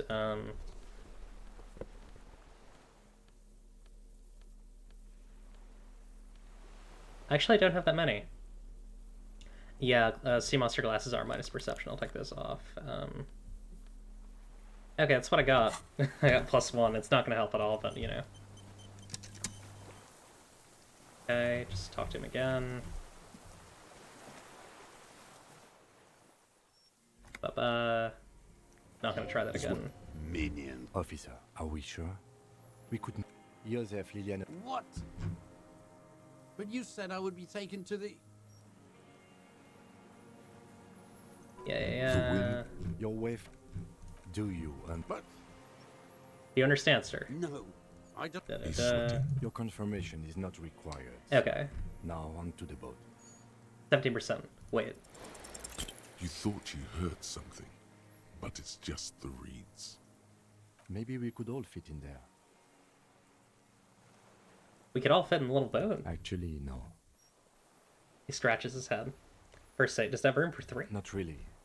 We could escort him to the pier, then either one of us can take him inland while the other stays here, but... He shakes his head. But then, who watches him while you're coming back here? Who watches him there while I come back for you? You come back for me? How about I go and send a boat back for you? What is this farce? This is a fucking farce. I can't. He looks around with strange desperation. Something is happening. Stop. Oh? Lillian. You could ask her, maybe. Maybe I can just ask that net picker to watch him. This is no harmless old man. The lieutenant shakes his head. This fucking world. This world. What is this? He stares at something, who knows what, in the dust. No, listen. Listen now. Oh? What is all this? I don't know what to do about this.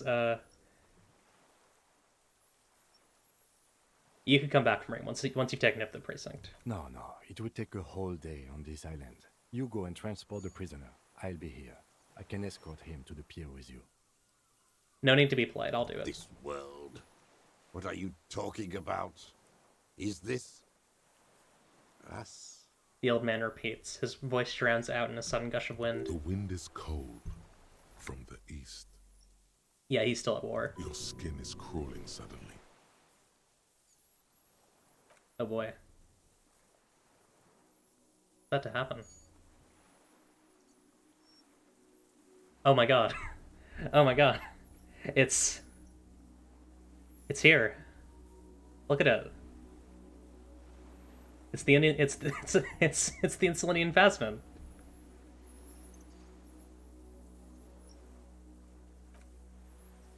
A delicate tangle of arms and legs unfolds from the reeds, limb by limb, to then just stand there, moving its scythe-like arms in ghostly silence.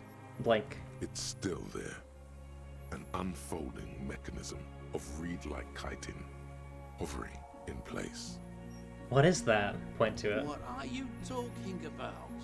The old man looks at the reeds, then at you. The giant stick insect. There's nothing there. He looks confused. The stick insect is over 3 meters tall. It looks straight at you with its tiny pinprick eyes and its grotesquely small head. You feel your legs shaking under you and your gun hand move to your holster, but you don't have a gun. There is, I see it. Tell me what you see, damn it. I can't make out one small thing in the reeds. Kim, can you see it? I can see it. Oh, hell yeah. 4 simple words, thank God. If he can see, then you're not insane. I'm actually very glad that he can see it too. That's really good. But that means it's really there, spinning slowly, in absolute silence. Its limbs long and slender. Be very, very careful. Lieutenant whispers, then takes a step toward the giant arthropod. It's the Insulinian phasmid, it's real. It's real, everyone. The creature stands on long stilt-like legs. I did do the traps. Antennae hanging from his head like a woman's hair, white and curled at the tips. It is no more than 5 steps away from you. Yeah, I was super vigilant and super thorough with the traps. The segmented antennae move with apprehension, searching for something. You, reed-like tufts stick out of its joints. As the insect moves its forearms, it produces a faint hiss, like a reel-to-reel machine spinning after the tape breaks. Whisper, this is the Insulinian Phasmid. It is. The lieutenant whispers behind you. Hear the familiar ring of his jacket unzipping slowly, painstakingly so. You glance over your shoulder. The lieutenant holds a piece of milled aluminium. He begins to pull it open extremely carefully. It's the camera. Are you sure you won't scare it off? We need a photo. No one will believe us. He continues to pull the lens open. From the corner of your eye, you see a sudden cascade of motion ripple through the Phasmid's limbs. A series of ultrasonic clicks fills your ear. I am not palatable. Do not eat me. I am afraid. It's afraid. Stop now. I won't be one of those fools who didn't take a picture. He has stopped fiddling with the camera, but does not put it down. You see the Phasmid turn to him, its mandible antennae reaching out. Its motions are quick, sudden. I have the pheromone. I can approach it. I don't think the pheromone will do anything. His whisper turns to a skeptical hiss, but he has stopped now. The spindly mechanism turns itself back to you, its antennae taking their measure of the air, slowly. I don't want to scare it. Let's do this. Approach carefully. 97%. Slowly, with your breath held, you take 2 small steps toward the Phasmid. The creature lets out a series of ultrasonic clicks that swarm around your head like swallows. Dathingel, we're talking to the Insulinian Phasmid, which is apparently real. Like laughter, a sort of happiness. Sweat drips from your brow, soaking your chest. You reek of it, your chemicals. Hissing and clicking, it extends its mandible-like antennae to greet you. You're right below it now, looking up at the colossal chitin of its white limbs. The head of the creature is crowned by reeds, and its eyes are like small droplets of water. Raise your hand slowly. The insect stops its stridulation, seeming to observe you. Below its crown of reeds, little pinprick eyes detect motion, glittering. The world stands still around you. Suddenly, there is silence. Oh. No. Stop. Be afraid.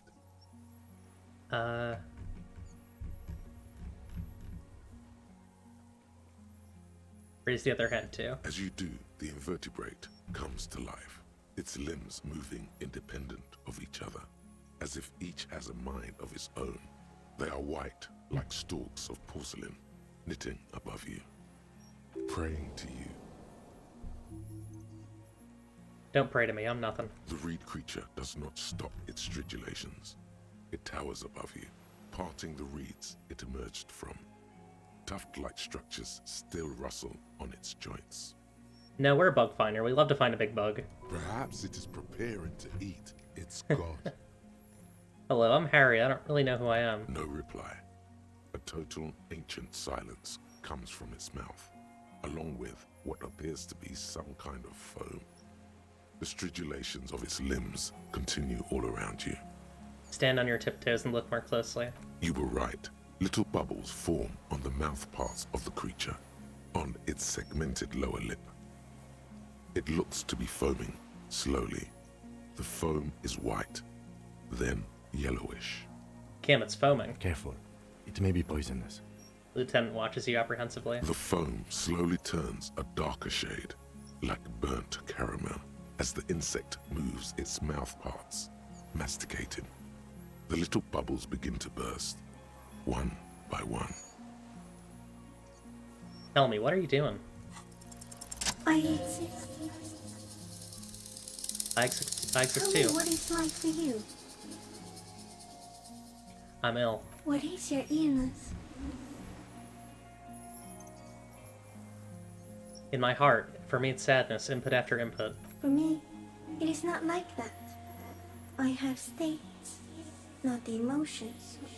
For example, I experience excitement at This is so good. sugar rewards, but that is not important. Now I will tell you how it is for me.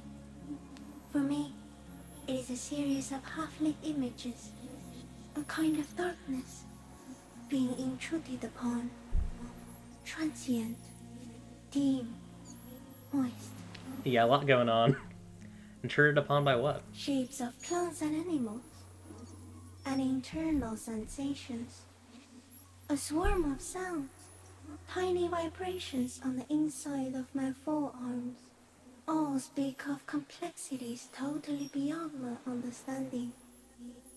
I am at the end of a narrow funnel, weightless, so light, it only feels like something to be me. In truth, perhaps I'm nothing.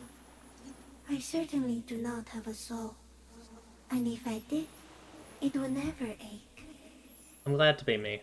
An incredibly sensitive instrument. Few of us can begin to imagine the horror of you, with all of creation reflected in your forebrain.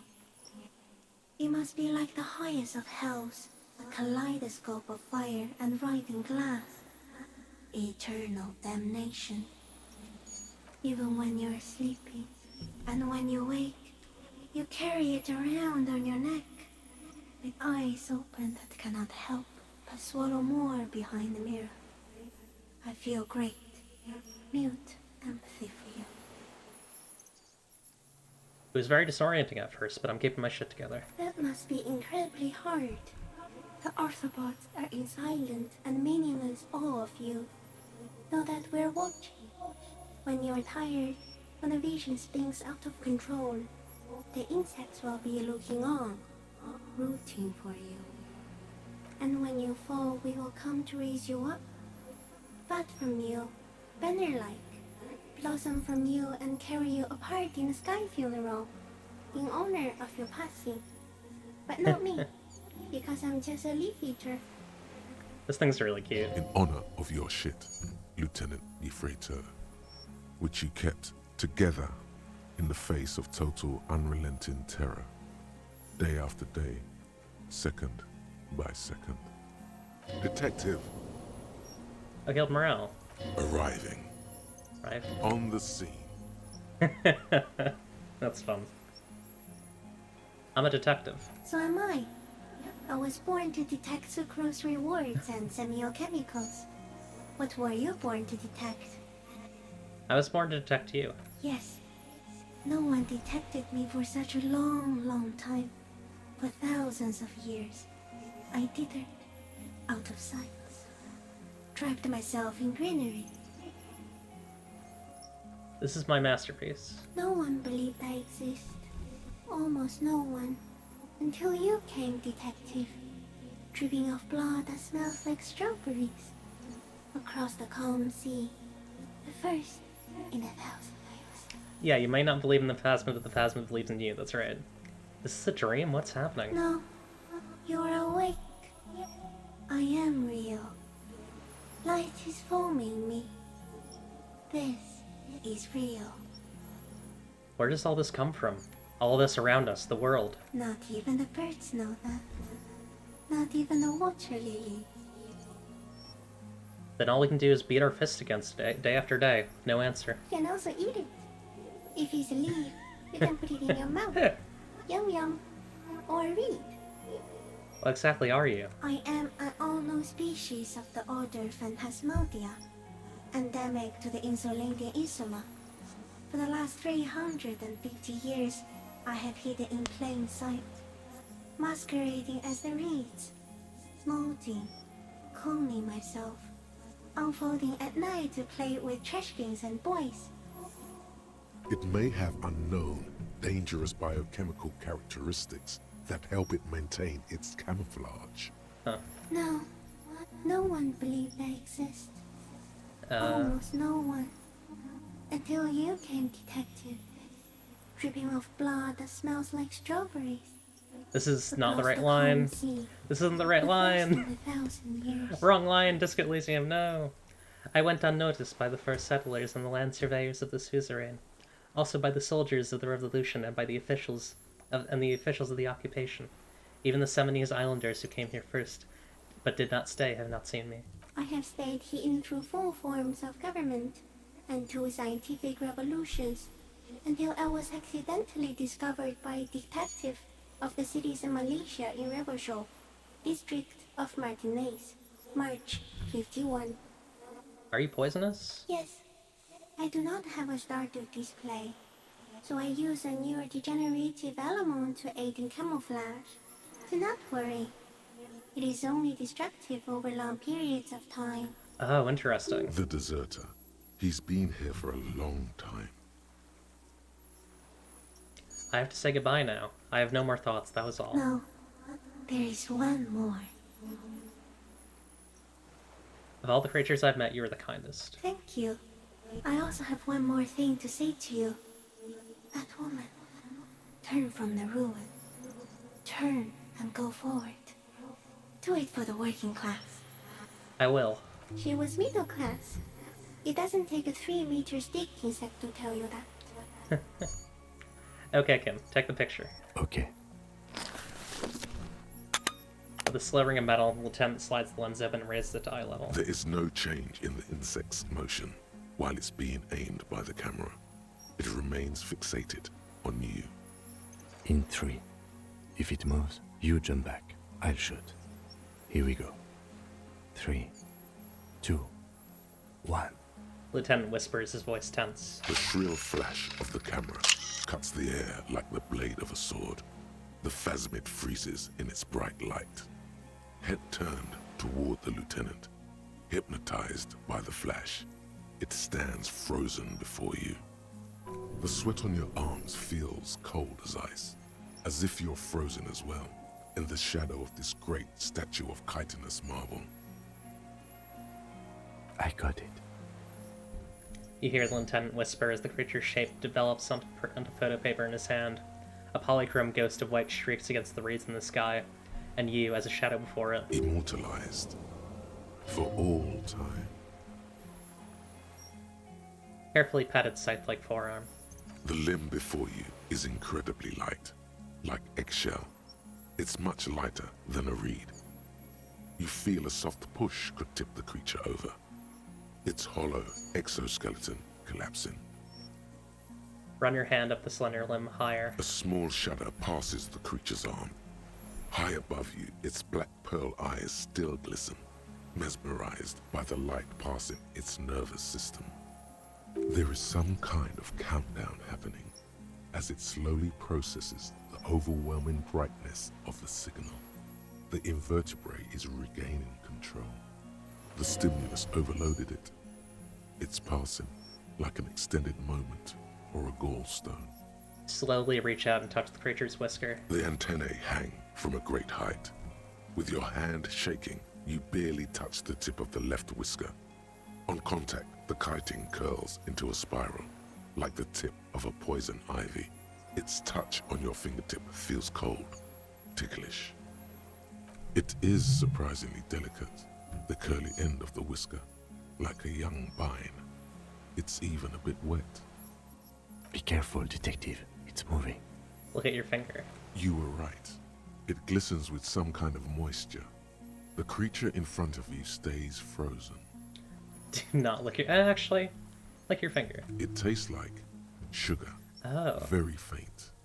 The anthropod towers above you, tufts of reeds pointing from limb and head alike. Odorless, mostly comprised of water. We got it. Another shudder pulses through the creature's limbs. It jolts back to life, like a record continuing where it left off, in a swaying, praying motion. Even the small black pearls of its eyes do not stray from you. Disengage slowly. As you're turning away, the phasmid mirrors your movements, stepping on the water, the long limbs carrying its feather weight without breaking its surface. God, this thing's cool.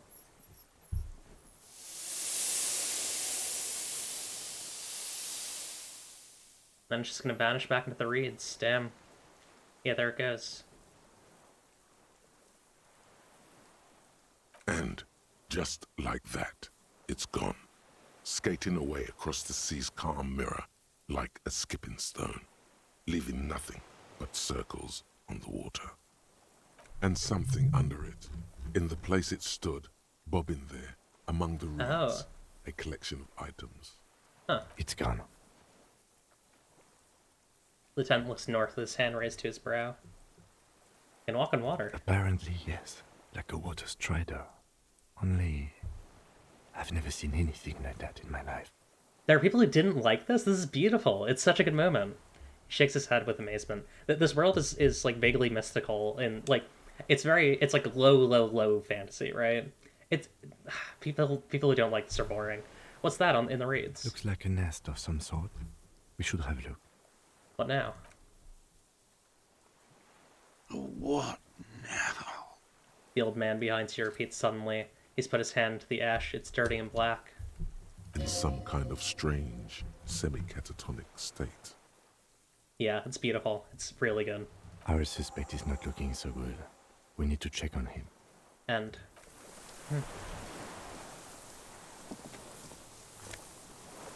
Oh, fair weather... Oh, the helmet. And a rifle scope.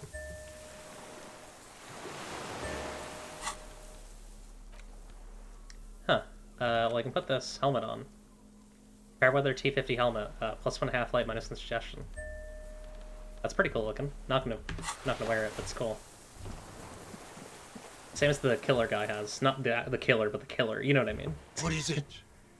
What do you want from me? I can't go. Sir, how could he not see the Phasmin? Oh, sorry, the old man looks around confused. Sir, how could he not see the Phasmin? See. He stares at the reeds and falls silent. Mr. Doras? The man does not respond. He keeps staring, black eyes glazed over and bulging from their sockets, his gap-toothed mouth shaking with fear and longing. Touch his shoulder gently. The plastic cape feels coarse. A light shiver passes the man. Other than that, no reaction. He feels small and frail. Yeah, it's definitely in your head, but it's very cool. He's going into some kind of psychomotor immobility. The good news is, this solves our transportation problem, doesn't it, Mr. Dross? Lieutenant inspects him gently. The trembling mouth appears to sigh. Between this and the broken tire he's used for a boat, I think it's safe to leave him here, while we go and get help. It will need to be medical first, I'm afraid. We found some things in the Phasmin's nest, Mr. Gross. He stares into the reeds. Your words don't stir anything in him. Perhaps you should. Show him the detached scope. I lost... You lost it, Mr. Dross. He turns his eyes to the reeds again, as he's done so many times. Beige and white stripes. He lost the scope. Then it somehow made its way over there. With the help of a magpie phasmid. Lieutenant observes the lens sparkle in your hand. This sight is a T9, Mr. Dross. Was it attached to the rifle when you made the shot? Silence. Not even a sigh. Yeah, he's done. You've gotten all you will out of this poor being. I'm gonna let you rest now, Mr. Dross. The plastic cape flaps around his face in a gust of wind. His back is slouched and his mouth open. The strength has all gone out of him. Just frail old bones in a sack of tracksuit trousers and a windbreaker. What has happened to this man? Old age and shock. He looks at him, then you. I think it's the Phasmin. Yes, the arrest and the appearance of the phasmid, the combined stress. He looks but at you. You think it's something more than that, don't you? There's much more. Remember what it said when it spoke. It's definitely toxic, the Phasmin told me it is. Told you? Yes, good. During your long staring match, I understand. He looks at the man, then you. You couldn't see it, Kim. It's just the reeds for him. That could be part of the shock. But you're right. Something is off here. Mr. Dross. He touches the man's shoulder. No response. Maybe this is how the Phasmin has stayed hidden all these years. Then how did we see it? Oh, you mean, whatever does this, does it over time? Teenagers, kids, drunks, sightings are brief, and hence not credible. but anyone who spends a long time with it. Yeah, you forget it's there. Mm-hmm. Mr. Dross, have you ever seen a stick insect pretending to be the reeds? Let's get a quick little point here. Let's grab a point of perception. I mean, it's not going to be useful now, but I'll grab it. The old man stutters. Oh, sorry, the lieutenant inspected the man. The doctors will have to look at this. I hope your station has better medical personnel than 57.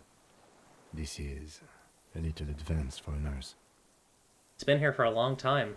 Who knows how much of it is... Who knows how much of it is... How much of it in its company? Who knows how much of... Oh, okay, gotcha. He did seem distressed when it finally came to arresting him. Like he didn't want to leave this place. And the insect, maybe. He looks at his notebook. I have absolutely forgotten to take notes. I hope I remember all of this. He shakes This his head. will be one hell of a report. Thank God we have the photo. He shakes his head in disbelief. Hang tight. We should think about getting back to the mainland. To get help. He'll be safe here. If we don't take too long. Yeah. Alright, let's head back. I don't know how much more of this game there is. It feels like we're at the end here. Let's head out. This was not much, okay. Oh god, that scene with Kuno must be terrible. I'm not a Kuno fan. I have to admit. I'm kind of anti-Kuno. Although probably when I do my second playthrough I'll do a Kuno ending. I don't think I'm gonna do like this as a Kuno ending, because it just feels like it'll be a bit redundant to do that, you know? Water rushes below, far down below. I think it's this way. Yeah, okay. Yeah, next playthrough, which I'll probably do on my own, will be like a Motorix playthrough, where I try to actually do well in the gunfight.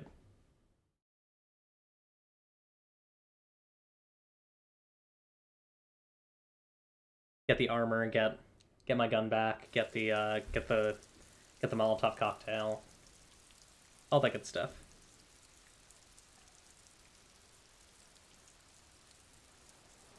Okay, let's save really quick.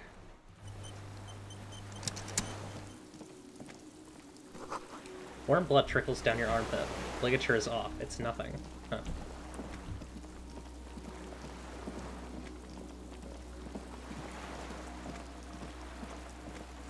Yeah, develop beachfront property to get your guns. Apparently that's something. The waves by the dock.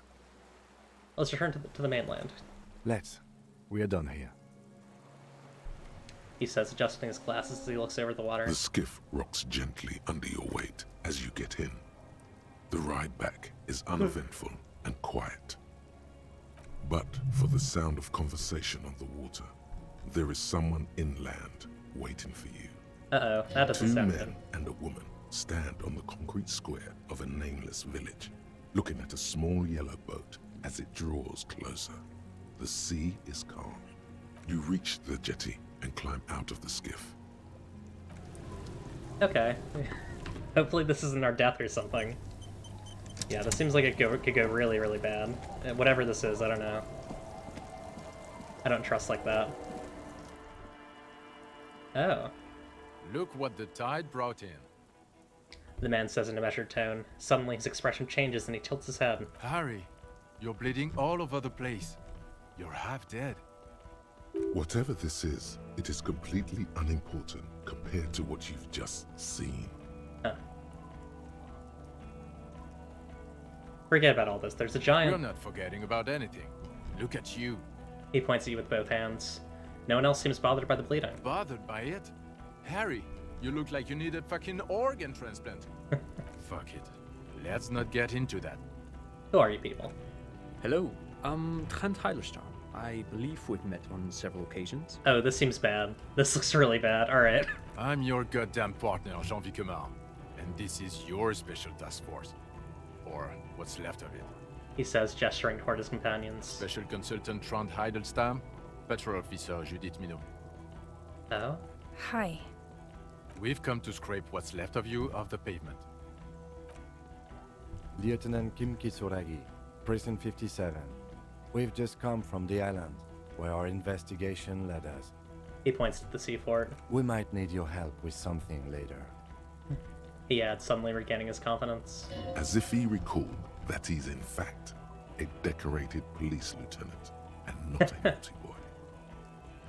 But this is clearly a departmental matter, so I'm going to leave you to discuss it among yourselves.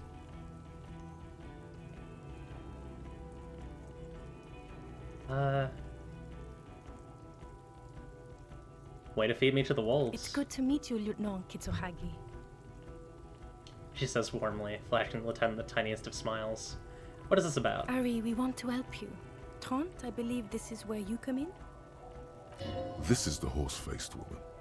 I don't know why you named her that, but it was beyond idiotic. You should never address her using those words again. We did not get Kim to dance. My composure is not good enough to do a lot of checks in this game. There's a shocking amount of composure checks in this game, which I wish I had known when I first started playing. It's my worst skill. I don't quite know what I'm doing here. I was asked to participate as an expert. I think I need to manage your expectations a little. I'm at best an enthusiast in cognitive science. He takes a step back. My background is in something else entirely. I engage in neurology on a merely theoretical level. In fact, I should probably get going. Yeah, I've looked up the dance. I posted it in my Discord a while back. Because I was like, we're not going to see this scene. Here it is. He makes air quotes. No, Trant. It's too late. You're part of this shit now. What have you got to say for yourself, shit kid? He turns to you. What does he have to say for himself? He left you to catch the bullets. Yeah. Shit kid. What an interesting moniker. What's a shit kid? You. Shit kid, that's you. Maybe you've deserved it. How do you know I was here? The cafeteria manager you fucked over told us where you went. I understand. Okay, Gart told you. And people on the street helped us too, with your whereabouts. She looks around. You're a legend among the drunks, Harry. A legendary local drunk.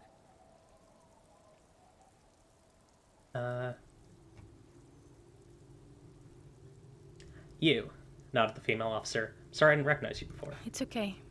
I didn't come here to gloat or to fool you. Neither did he, actually. We're just worried. She sighs and then she gestures towards Vicmare. That's right. Worried. I'm always worried about you. Every time you don't show up to work. Or when you do, but stink. Yeah, that's fair. You're a worry fest. She's worried about you. I'm worried about you. Even Special Consultant Backpedal is worried about you. Everyone worries, instead of working. You aren't the man with sunglasses at all. You're not even blonde. Guilty as charged. I heard you lost your mind and your memory. I wanted to see if it was true. Jean might be Tsundere.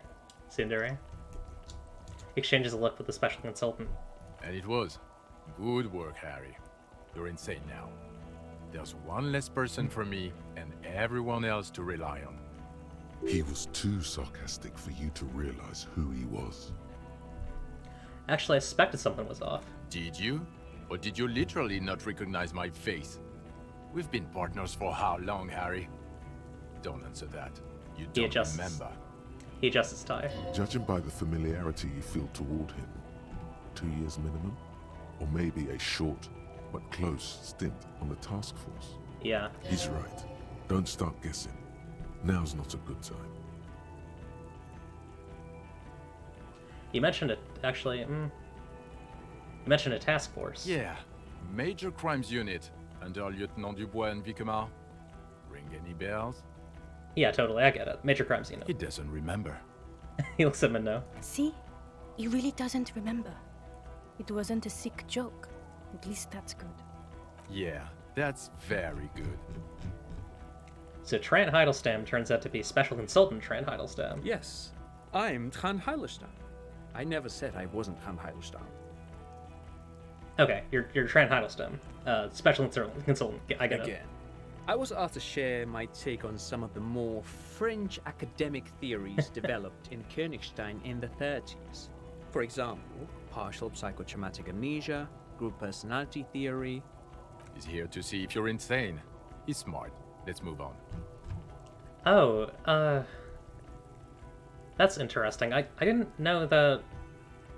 I guess the game is implying that the skills are part of, so at least to some degree. There's some pluralism going on there. I didn't catch that. I always just assumed it was different parts of Harry acting in different ways. I don't know. That's interesting, I guess. Where have you been all this time? There was a mercenary tribunal. God damn it, Harry. He shifts his weight, crosses his arms, and looks you in the eye. You told us to fuck off. You said we are cramping your style. You're detective god. Fuck everything. All will burn. Detect or die. I said all those things. I'm not like that anymore. Yes, you're sorry. You're the sorriest cop who ever lived. Nothing has changed, Harry. I've heard this repentant shit 1,000,000 times over. None of this is ringing any bells. The bells aren't ringing because you have brain damage. Trant, this is where you come in. How bad is it? Yeah, he is kind of plural, but I don't know how I feel about that, because it's like... Actually, I don't know enough about the creators of this game to really make a judgment, but it feels a little...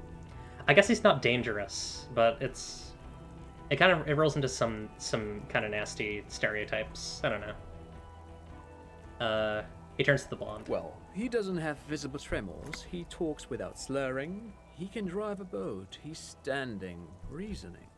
All good signs, but complete retrograde amnesia. Episodic and semantic. Meaning, you forgot both who you are and the definitions of money, Isola, Pal, and so on. Yeah. As displayed in a station call, our interactions with him, and I don't want to be a snitch, but also mine with him before when Harry did not seem to know who I was. It's all very interesting. I don't like this. Interesting? Yes, interesting. I have my theories, but I would like to hear Harry's thoughts first. Harry, what do you think happened to you? Neurologically, psychologically, and why not socioeconomically? He turns to you. Yeah, I need to... You can actually learn about the Pale. You just need to do certain dialogue options that I didn't do. Wait, socioeconomically? You mean you think I'm so poor I lost my memory? Not when you phrase it like that. But I don't think critical theory... I know everyone thinks this is far-fetched pink academia, but still, I don't think it should be off the table here. What? He lost his memory because of capitalism? No, not like that. I'm not talking for Hedefort's cool here. But Harry, I asked you, what do you think happened? Might have something to do with an anomaly in the church, a 2mm hole in the world. Corresponding to the 20-centimeter hole in your brain? Sure. This theory has great symmetry. I see how it folds into itself neatly. Precisely, Satellite Officer Vic Mayer. It's Martinez. Take this seriously. I suspect there might be something wrong with Martinez. This sounds odd, but I was there. The church on the coast was shaking from an audio-spatial anomaly. It may have been anthroponetic or perhaps related to radio waves. Either way, it was real. I've even put it in my report. You should read it. I do not, however, think it has anything to do with him drinking himself to the point of brain damage. Martinez Town. Thank you, Lieutenant Kitsuragi. Just to clarify, I do not think Isolary anthroponetics are a hoax. Pain produces global phenomena. It's proven. However, what has not been proven is total memory loss after drinking too much Commodore Red. Honestly, I think it's just lying to us. But Detective Vigmer, he has blanked out before. She interjects. I have. Yes, a couple of times. After some of the more serious benders. One was after the two drunks case, the other when we looked into that mural. She pauses, remembering. So you don't remember not remembering. Beautiful. Those cases were hard on you. Yeah. Interesting. So at first he dipped his toes into it, prepared. That's where he would have gotten the idea, yes. Practice. And then he used alcohol to get there, so to speak. What do you mean? Well, here's my theory. What if this is an absolutely normal reaction to the world we're living in? What if this is not a significant anomaly at all? Something to be explained, approached as a defect. Look at the sensory input here. He gestures toward the scenery. Look at the ruins, the neon. Listen to the radio, the multitudes, the people. Live here for 40 years. As a police detective, he's like a magnetic reader on the world tape, to borrow a known metaphor. Harry's been pushed flat against it. Total input. Yeah. Hardwired to the free market. He just needed for it to end. He nods confidently. Okay, Trant, thank you. That's absolutely meaningless. I'm glad we brought you. Will he or will he not be able to work in the major crimes unit? Is he a cretin now? I want to know that. He's not a cretin, and he is able to do work. If not in his previous leadership role, then as a line detective. He's wrong. Actually, I kind of like this one. Fuck all of you. I don't want to be in your unit. No, Harry. Fuck you. You already fucked us. I've already explained this shit to Price twice, to Berdiayeva 4 times. I'm your partner. I answer for you when you're not there. When you clocked out, I became responsible for your cases and your special task force. What now? Now, nothing. Now we're just going to stand here. Just stand there. Yeah. Just stand there. It's cool. Really? No. Now we discuss that. What the fuck did you do to our motor carriage? Why is it there, Harry? He points to the water.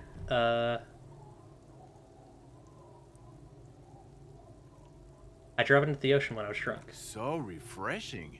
It just admits it. Thank you for your honesty. Thank you for destroying 45,000 real of police property. That's coming out of everyone's payslip.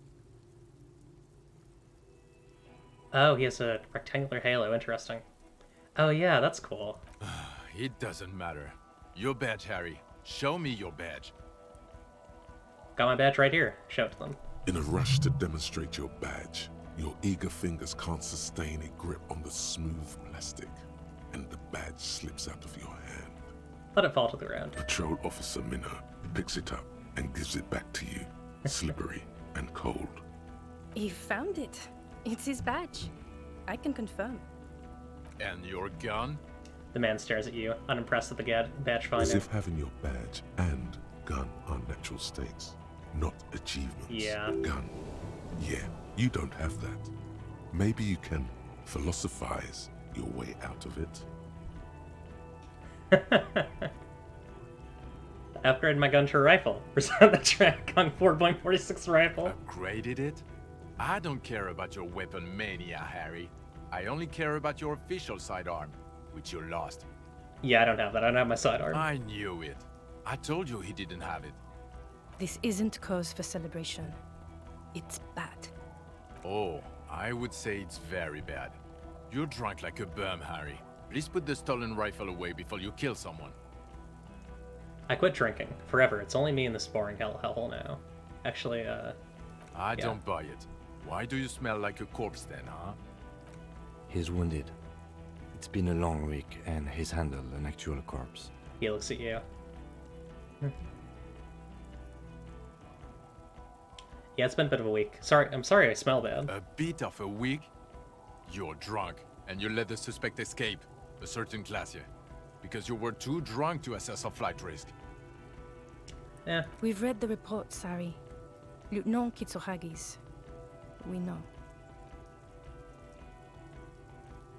Not taking her in was the right thing to do. She gave us a vital clue that led us to the island. Oh well. If she was nice. I'm not even gonna get into the other suspect, who also escaped. Yeah, Ruby something.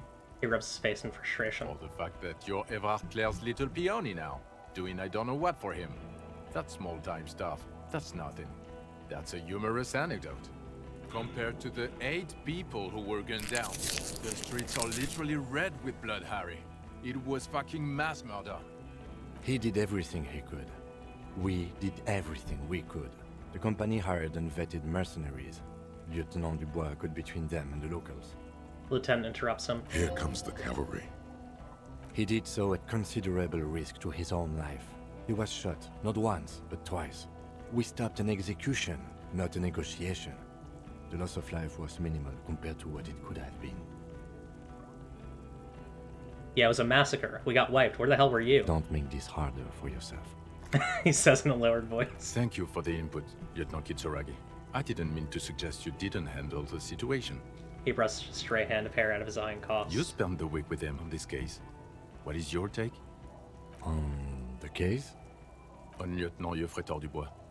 Well, the drinking, the gun losing, also losing the badge. That's all true. Although he has not been drinking on the job this week. He pulls up his collar. See? 1 week. Then there's the self-flagellation issue.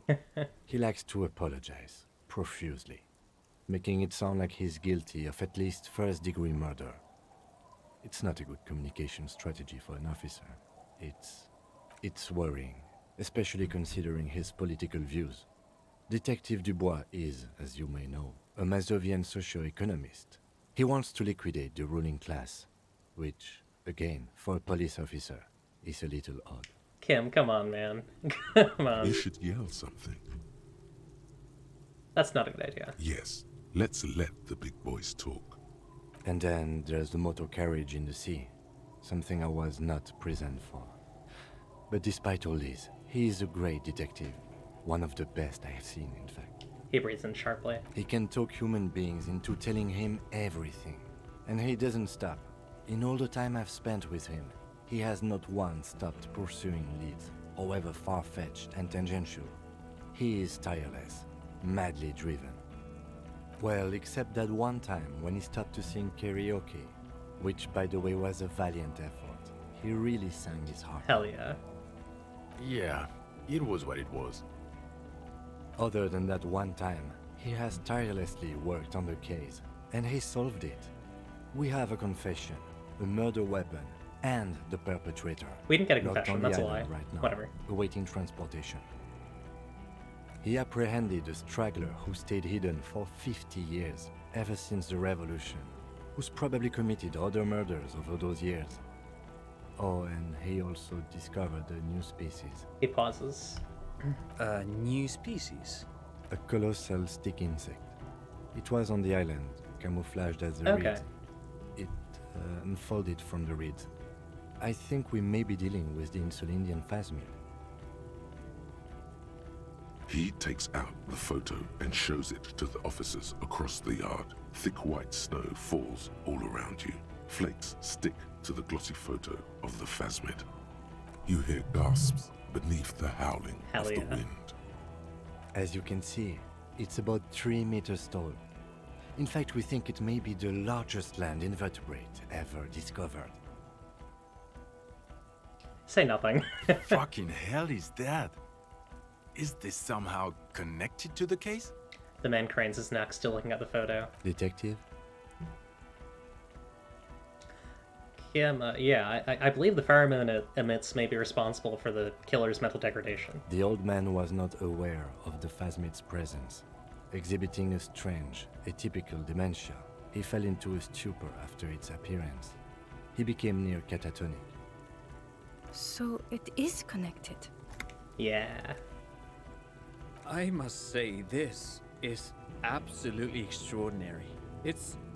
I don't even have words for it. He points at the photo. Yes.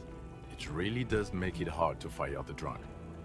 His tired eyes follow the photo as the lieutenant puts it away. This is a very, very sad man who has just seen something that's made him forget his sadness. Damn. Now you make your case. Now is the time. Now or never.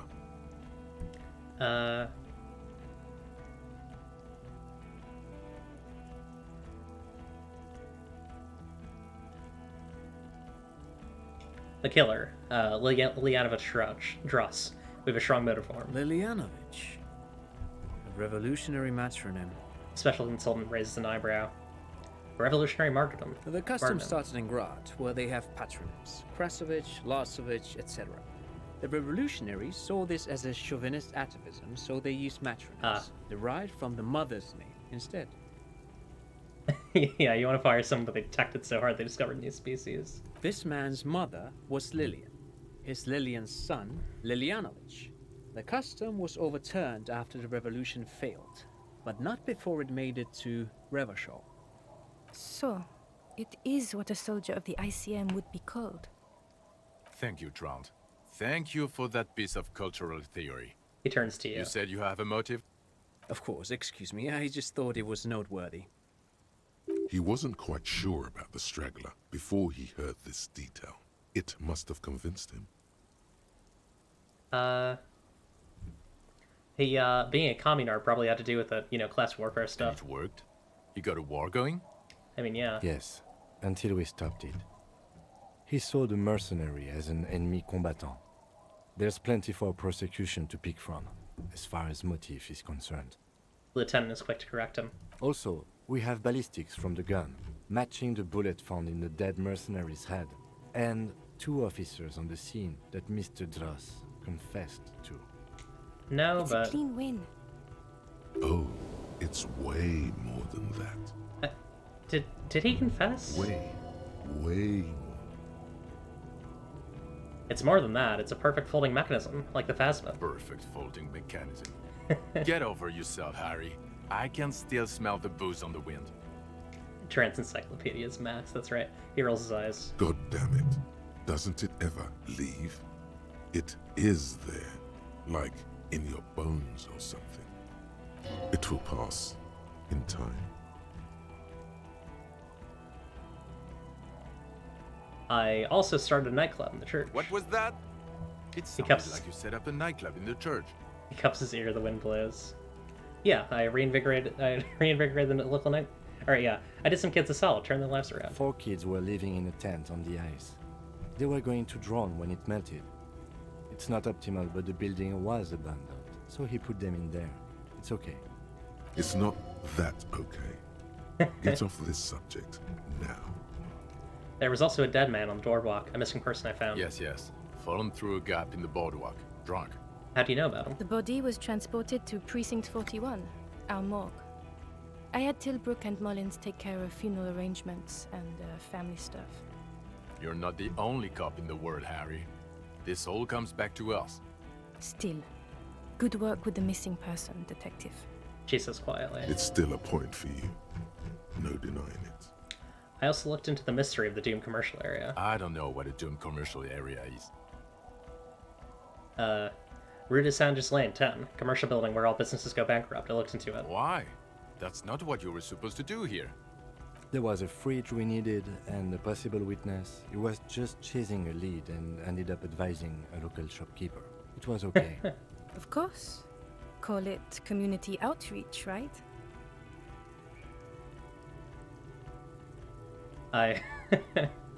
Also, the Phasma is female. The research nest. Female? What makes you think so? You had to see it. It had the subdued colors of a female. And the nesting behavior too, I think. Incredible. Were there eggs in the nest? Yeah. I don't know. Not as far as I could see. There were other things there, though. He turns to you. It's interesting time. Forget about the rest.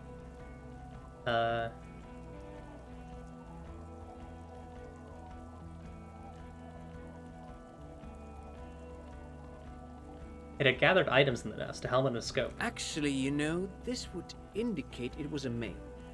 This is far from anything in my field, but I think such nests are called bowers. They are for attracting mates. It could have been a male, actually. Must be robust if it can move a helmet with its limbs. He trails off, lost in thought.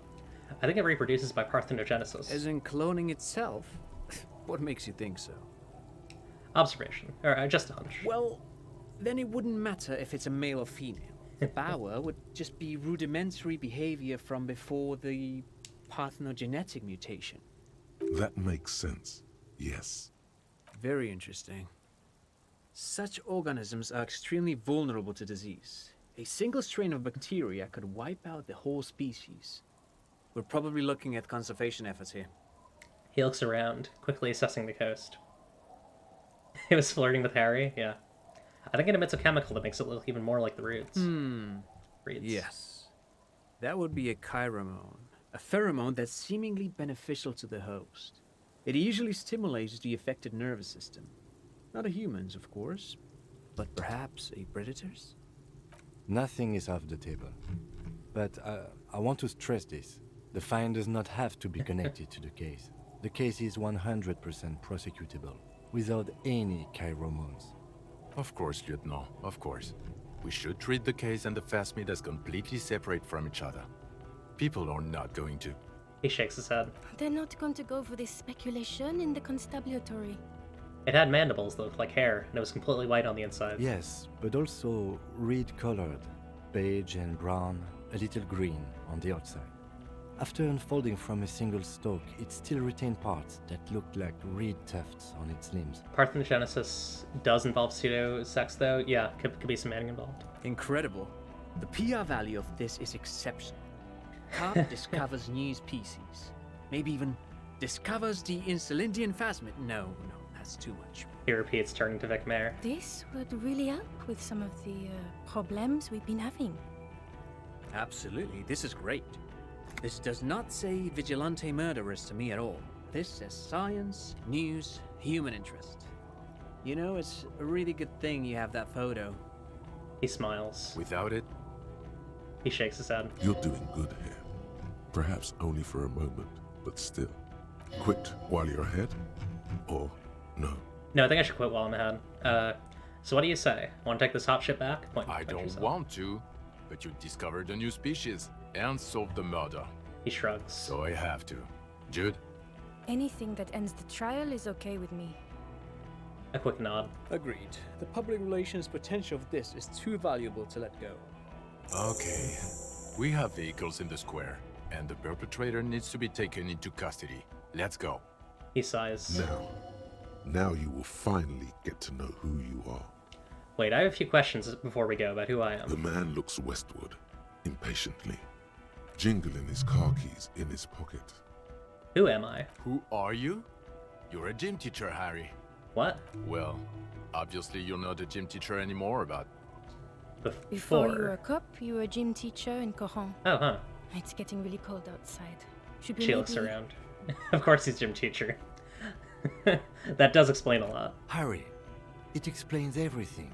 The running around, the jumping, the bicep girth, your inexplicable facial hair. The collection of fallen sportswear I've amassed. Your love of retro-style dance music. How you're able to perform a 360-degree spin kick. Oh god, contact Mike. Of course. Contact Mike. He's been on about Mike again? I hate that guy. The detective shakes his head. Contact Mike is a reprise of the most inspiring basic sporting principle open competition of 5,000 to 1 rank outsider. Oh, you don't say. Does he also vault an impassable gulf of finance and privilege? He arches an eyebrow. It is getting cold out. She looks around at the dilapidated fishing village. When was this? When was I gym teacher? In your 20s or late 20s. You've really let yourself go since then. He looks you over. You said in Coron. I was a gym teacher there. Yes, you taught gym in Coron. I believe that's the term. Taught gym at a high school. You were a high school gym teacher. Yeah. The smell of sweat and glue. The worn floorboards. High school. Harry, your goings-on with Kuno, Andre, Acel, the whole thing on the ice. That's why you are so juvie. His smirk suggests barely contained laughter. This is so good. Why did I join the RCM then? The regular. You found some chick. She inspired you to fight the big fight. Be more than you are. All that. You, every morning, walking from Voyager Road to teach gym. Oh. She, leaving for the academy with her spring coat on. The air filled with the smell of smoke and raspberries, and incredible hope. An ocean full of hope. Okay, I see now. I knew it. I knew no normal human being can run like that. He's an honest-to-God gym teacher. Why am I like this? It's not a mystery. Some chick fucked you over. Also, you were drunk. Some chick, who? Dora something. Dora Ingelund? Yeah, you mentioned her name. So we weren't even married? No one is married anymore. This is Revachol. When was this? God, I don't know. 6 years ago? She was way before my time. He thinks. 6 years and you haven't gotten over it. What the hell is wrong with you? 6 years? No, it was 6. Like ancient. It's an old man thing. 2 old years equals 1 normal year. That and Dora Engelund really tore you a new one. A big one. Who was she? Incredibly bangable? No, I mean, what'd she do? She was incredibly fuckable. A beautiful bourgeois damn it. woman. Wayfish. Like a Welkin, basically. Snow Welkin. Blonde Welkin. Heartbreak Welkin. I've only seen a picture. But it's obvious you formed a real spiritual connection with how pretty she was. One you never recuperated from. If I have to guess, this conversation can go a lot of different ways. So I'm very excited to try this in like a future playthrough. Look, the sun is about to go down. It's time to go. She turns to face the sea. I think she taught in the Académie des Arts, east of the river. Way east. Hard to say which came first. The middle-class chick or the drink. Egg and the chicken kind of thing. Yeah. My point is, you need to see a psychiatrist about this shit. Not a psychologist. Several degrees harder. Is there something harder than a psychiatrist? A forensic psychiatrist? Good talk to that. He pauses to think. Okay, am I a dirty cop working for La Puta Madre? No. No, because the suspects seem to think... You're too unstable to work for a mob boss. You're suicidal, Harry. No mob boss would take you. I assure you, I wouldn't consult for a corrupt unit. He would immediately backpedal out of it. Okay. I told you it's not that bad.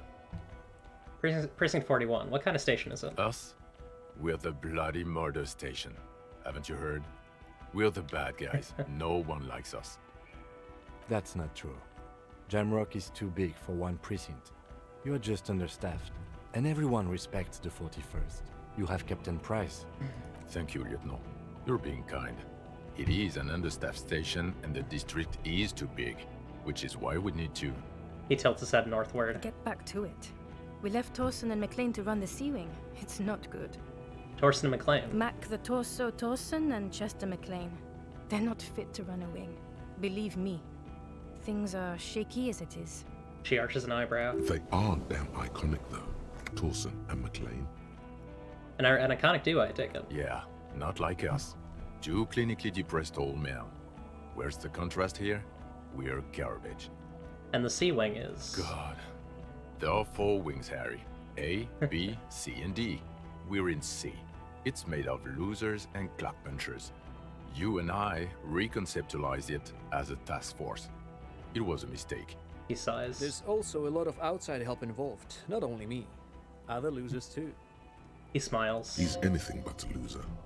Although he would like to be seen as one. It's cooler that way. And Price is... Ptolemy Price?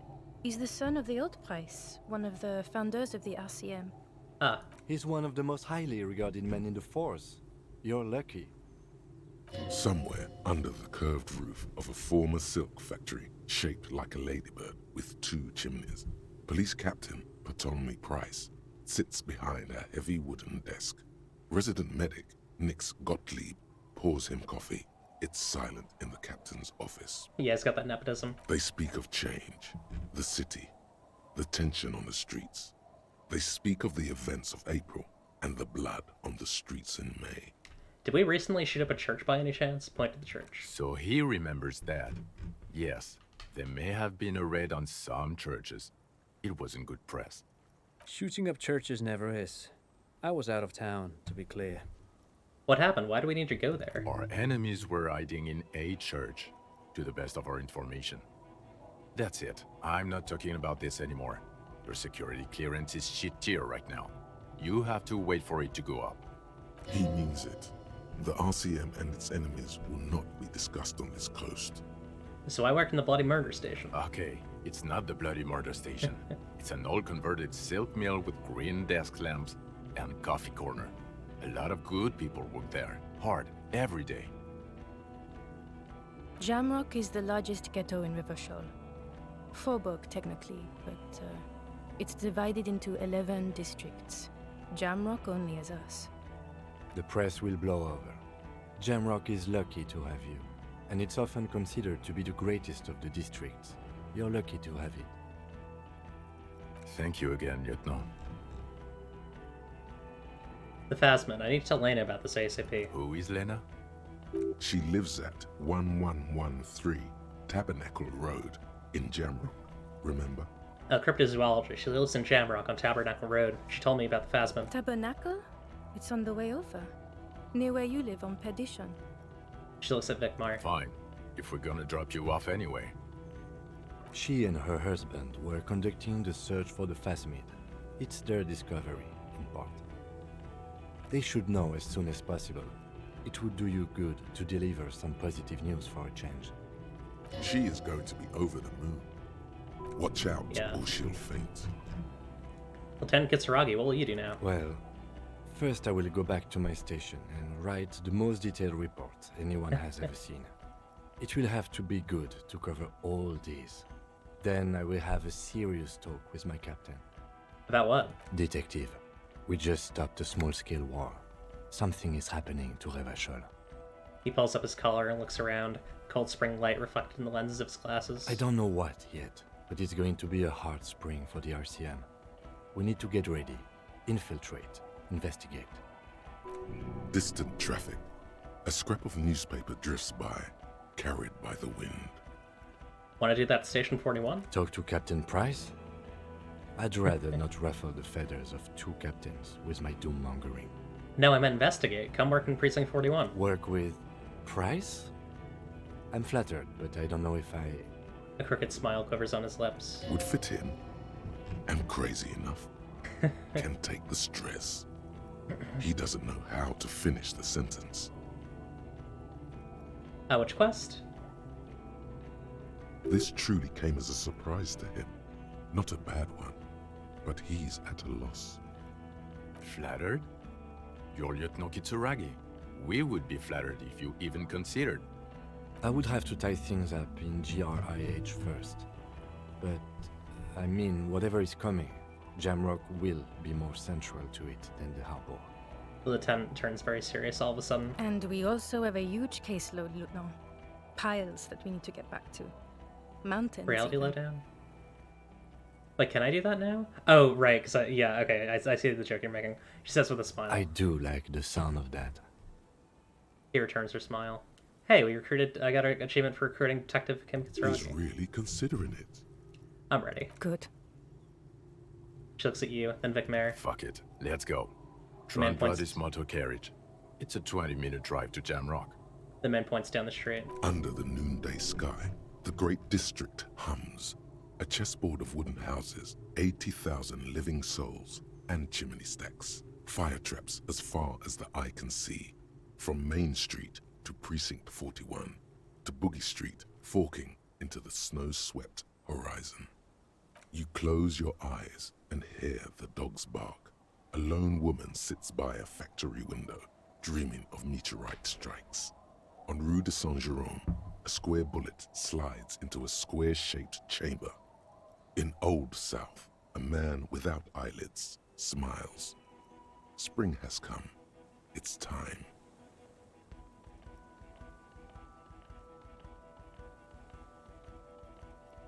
Okay, sorry. Dawson? Yes. McLean? Yes. Heidelstein? No. Vicmere? Yes.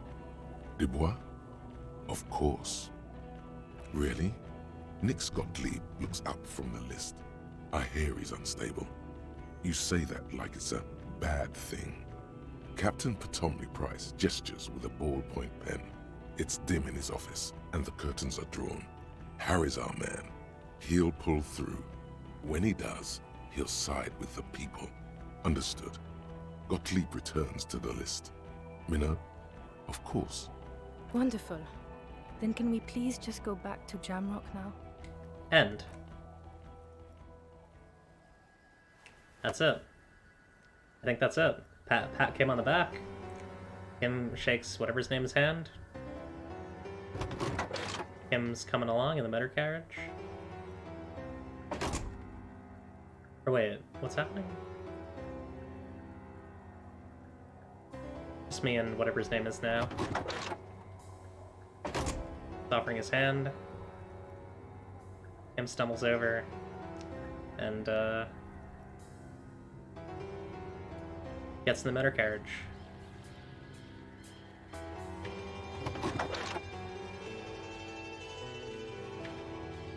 Man, he's really hurt.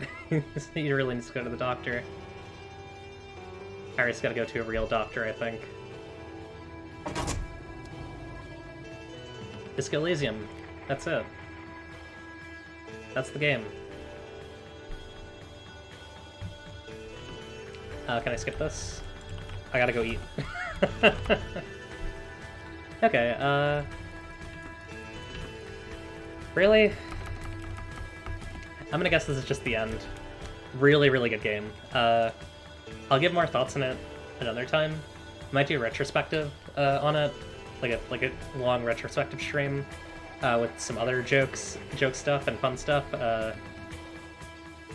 We did it. I'm gonna become big again.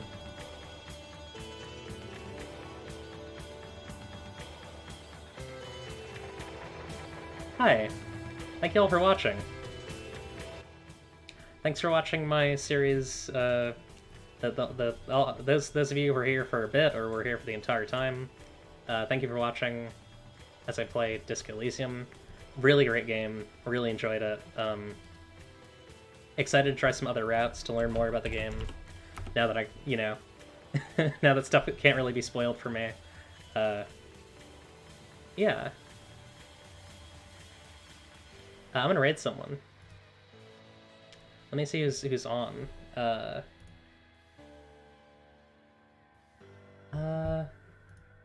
Yeah, thanks for watching, everyone. This has been a really fun stream series. I'd love to do more games first playthrough in the future. This game was a little rough in some ways because of some of the like really obscure checks, but I feel like I got around them, or just kind of let them roll in some cases. And yeah, I'm gonna raid Kerbumble, who's currently streaming Mega Man X2. I'll be on Kerbumble's stream later in probably the next couple weeks to stream Mega Man X7, which I've never played and know nothing about. So that'll be fun. Yeah, thanks everyone. Good night.